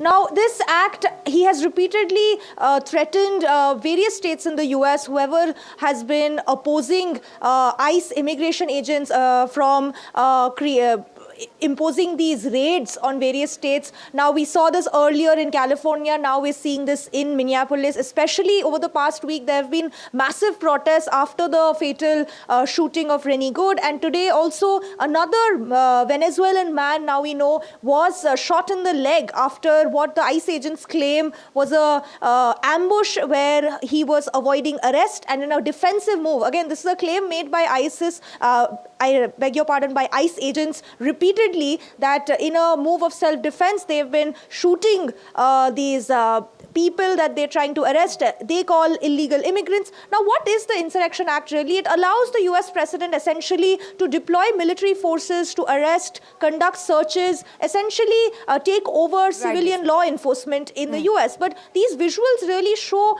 scenes that we are used to seeing or have been seeing from Iran, for example, where forces have been using tear gas, stun grenades, rubber bullets against protesters. So similar scenes now being seen in the US really begs the question, is US President Trump focused more on foreign conflicts and foreign protests rather than than the lives of the people in the United States of America? Absolutely.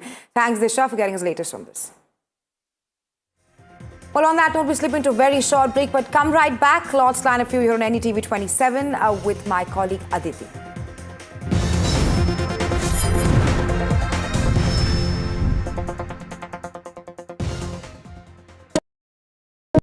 Across the country, he has tracked the pulse of power from Washington to Korea. Witnessed history being made in global capitals and conflict zones. Brought clarity to complex issues of national security and international affairs. Aditya Raj Kaul, covering international affairs like no one else. Only on NDTV network. Straight from the heart of the newsroom to the core of the stories shaping your world. Join me, Gargi Raut, as I track all the developments as they break. Live from the NDTV newsroom, weekdays at 4 p.m.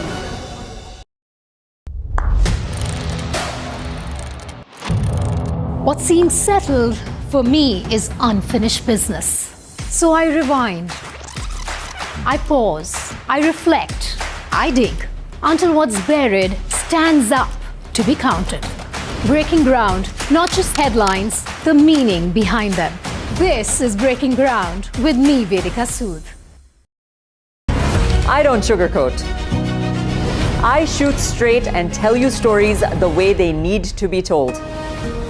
Unfiltered, unafraid, unmissable. That's how I roll. Watch me, Priyanka Deo, on NDTV World. Namaste.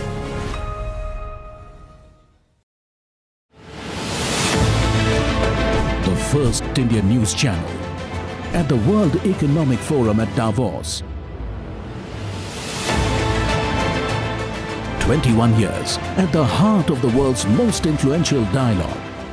Continuing to make sure that the poorest are not forgotten. Big enough, brave enough, bold enough to face the critics. We've been doing more and more improvements. We are the fastest growing amongst the major economies. Both of us are interested in these. Young girls aren't in school because they're scavenging for water for the family. We need to get out of the way and into the work of breaking open access for each and everyone.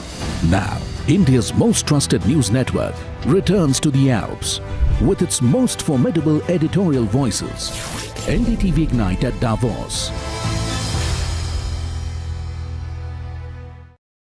A very special moment for us as we announce NDTV Masterstroke, the NDTV Art Awards. NDTV presents the Masterstroke Art Awards, an odyssey of creative brilliance where the masterpiece meets its ultimate recognition. NDTV bringing this subject forward would have a great integrity of putting it forward where people could understand the importance of art. This award that is being started, I'm sure is going to be amazing. Art for India and for Indians is an expression of our Atmanirbharta. It's actually quite a formidable jury, so I think we'll reveal a lot more as we go along. This is an amazing platform, I think, today what you're doing. Honoring the masters who define our creative landscape. Coming soon on the NDTV network. Other opposition parties. They argue, I conclude. They deflect, I drill down.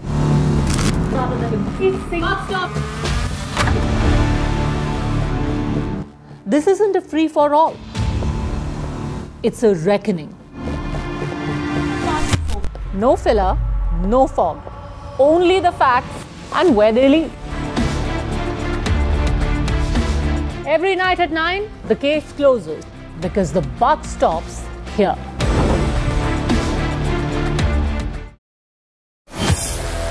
Mumbai are bringing our first India tour in your city. Rag on with Shankar Ehsan Loy and Siddharth Mahadevan and Shivam Mahadevan. 5 times melody, 5 times masti with NDTV Good Times. Go grab your tickets on Live Your City by Fever. को यहाँ से जाना ही होगा। जय मां Durga! There is no bigger battle in 2026.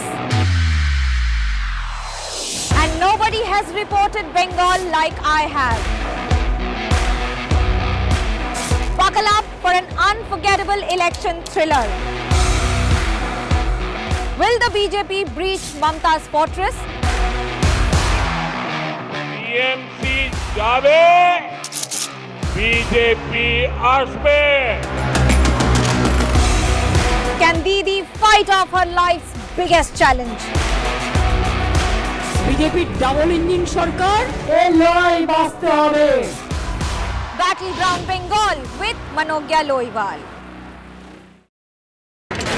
The front lines of Kargil. The fury of Operation Sindhu. So many attacks. The chaos and cries of disaster zones. To fighter jet cockpits. And the world's most defining interviews. It's incredible. He has seen history break. Live. Unfiltered. 20,000 hours of live broadcasting. Welcome to Left, Right and Centre. Hard fact. debates, War-struck country, hard questions, in the Ukraine, 30 years of trust. in the Kargil area, North Ukraine, in France, in Italy, at Srinagar, and France. Vishnu Shom for NDTV. Vishnu Shom, only on NDTV. NDTV Golf Pro-Am, in partnership with PGTI, returns for its much-awaited second leg. This time from the breathtaking Boulder Hills Golf and Country Club in Hyderabad. India's finest professional golfers meet Hyderabad's top corporate leaders for a day of precision, camaraderie, and spirited competition on pristine fairways. Watch at these times.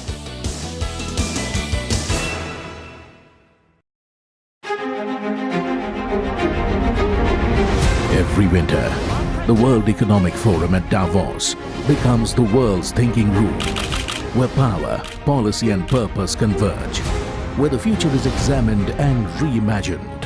In January 2026, NDTV will be at the heart of this conversation. NDTV Ignite at Davos, this January on the NDTV network.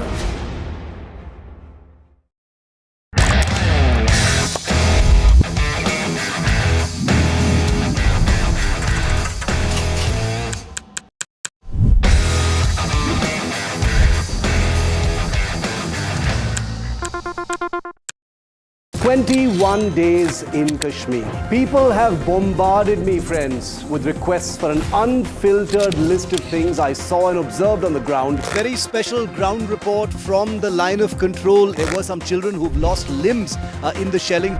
They are now India's smallest, but possibly the most powerful crime family. Cough syrup has killed at least 25 children. Gaikwad sahab, aise mat kijiye. Suddenly people are wondering about the weaponization of India-Pakistan cricket. We live and breathe elections. You will not believe your eyes or ears when I show you what I'm about to. And for a country that has fought so many wars in the mountains and at high altitude, we're standing on the Indian Navy's newest warship, the line of control, Shiv Aroor, NDTV.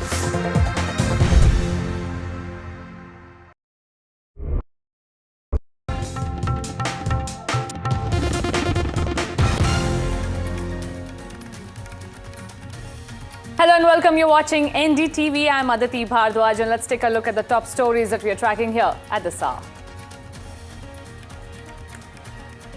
In a super politically charged BMC election fight, a stunning exit poll verdict has come out for the BJP. The exit polls have projected big sweep for Fadnavis and Shinde Jodi.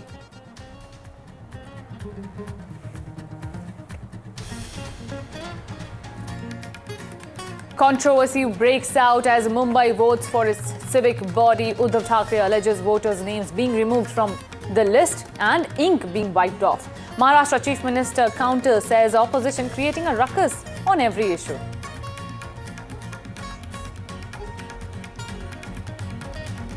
In a jolt to the West Bengal Chief Minister Mamata Banerjee, the Supreme Court says the Chief Minister's interference during an ED raid is a serious matter, issues notice to her and the state government.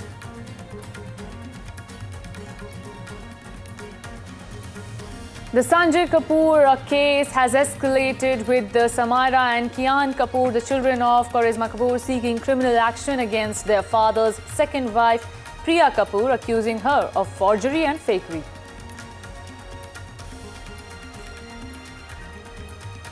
Big blow to Vijay's Jananayagan. Supreme Court junks a plea against censor board, asks Jananayagan makers to go back to Madras High Court. Top court says High Court to decide on appeal on the 20th of January.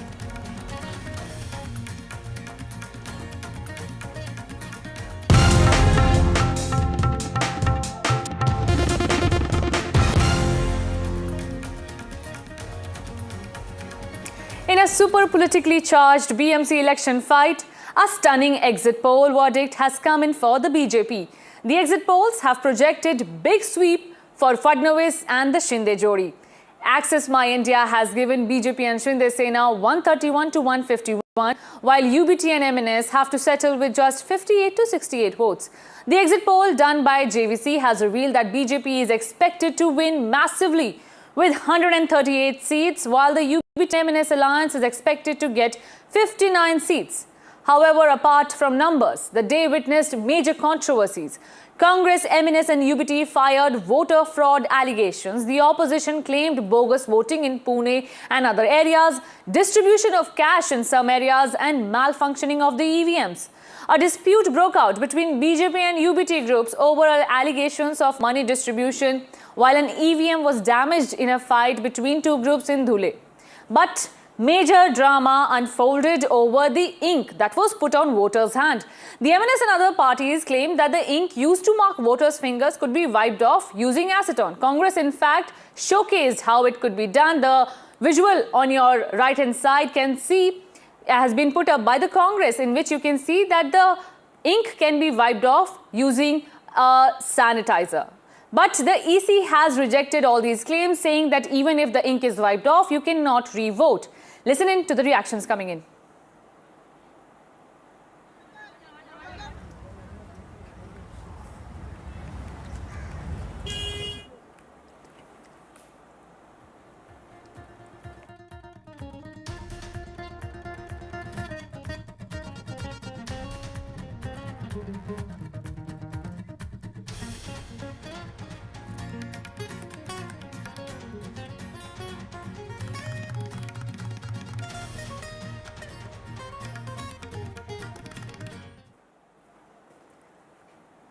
So let's talk about the numbers that we have right now. The numbers, the Axis poll, Axis My India and the JVC. The numbers so far suggest, as per the exit polls, let's talk about JVC vote share. The BJP plus Shinde Sena is getting ahead from the Thackeray brothers with 42 to 45 range of seat vote share. The Shinde Sena and BJP, remember, are also fighting to create history. If they win, Mumbai will get a mayor from the Mahayuti. Then there comes the Shiv Sena and the MNS alliance, which is settling for 34 to 37 votes. Then comes the Congress party, which has 13 to 15 vote share in their kitty. Let's talk about the seat share now. The JVC polls have predicted so far. As per the seat share, we have total seats of 227, in which the BJP plus Shinde Sena is getting 138. The Shiv Sena UBT faction plus MNS is getting 59.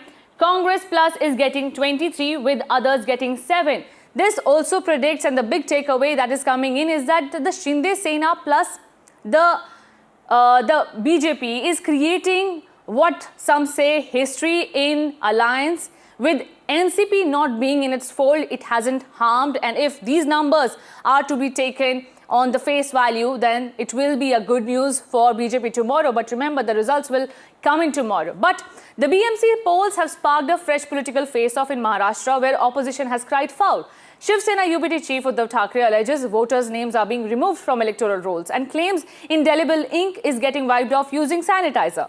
MNS chief Raj Thackeray has echoed the charge as well, saying pens are being used instead of indelible ink and marking fades easily after voting. But hitting back, Mahayuti has claimed that these are all bogus charges. The State Election Commissioner has also claimed the same, that this ink has been used since 2011. Take a look. A feisty showdown over alleged voter fraud as Mumbai voted in the high-stakes BMC polls. MNS chief Raj Thackeray alleged that pen markers were being used instead of indelible ink to mark voters, and that the ink was coming off easily to enable people to vote again. आजपर्यंत ती ink लावली जायची बरं का आता काहीतरी नवीन pen आणलंय आणि ते पेन मध्ये इतक्या तक्रारी सगळ्या बाजूनी येत आहेत की तुम्ही बाहेर पडल्यावरती त्याला जर सॅनिटायझर लावलं तर ती शाई जाते. संपूर्ण प्रशासन हे सत्तेसाठी कामाला लागलेलं आहे. The Election Commission was quick to rebut the charge. Election Commission of India जो indelible ink यूज करते हैं वही indelible ink है. ये मार्कर पेन के स्वरूप में है और ये मार्कर पेन राज्य निवडणूक आयोग 2011 से यूज करते आ रहा है. Maharashtra Chief Minister Devendra Fadnavis also hit out at the Thackerays over vote fraud charge. कि अभी मैंने ये मार्कर मेरे को लगाया हुआ है. अब इसको मिटा के दिखाइए. देखिए कहीं मिट रहा है. देखिए आपके सामने कर रहा हूँ कहीं मिट रहा है. ऐसा है कि हो सकता है कि किसी का इसके ऊपर ऑब्जेक्शन हो, इलेक्शन कमीशन ने देखना चाहिए और कुछ इस्तेमाल करना है तो करना चाहिए। मैं तो बोलता ऑयल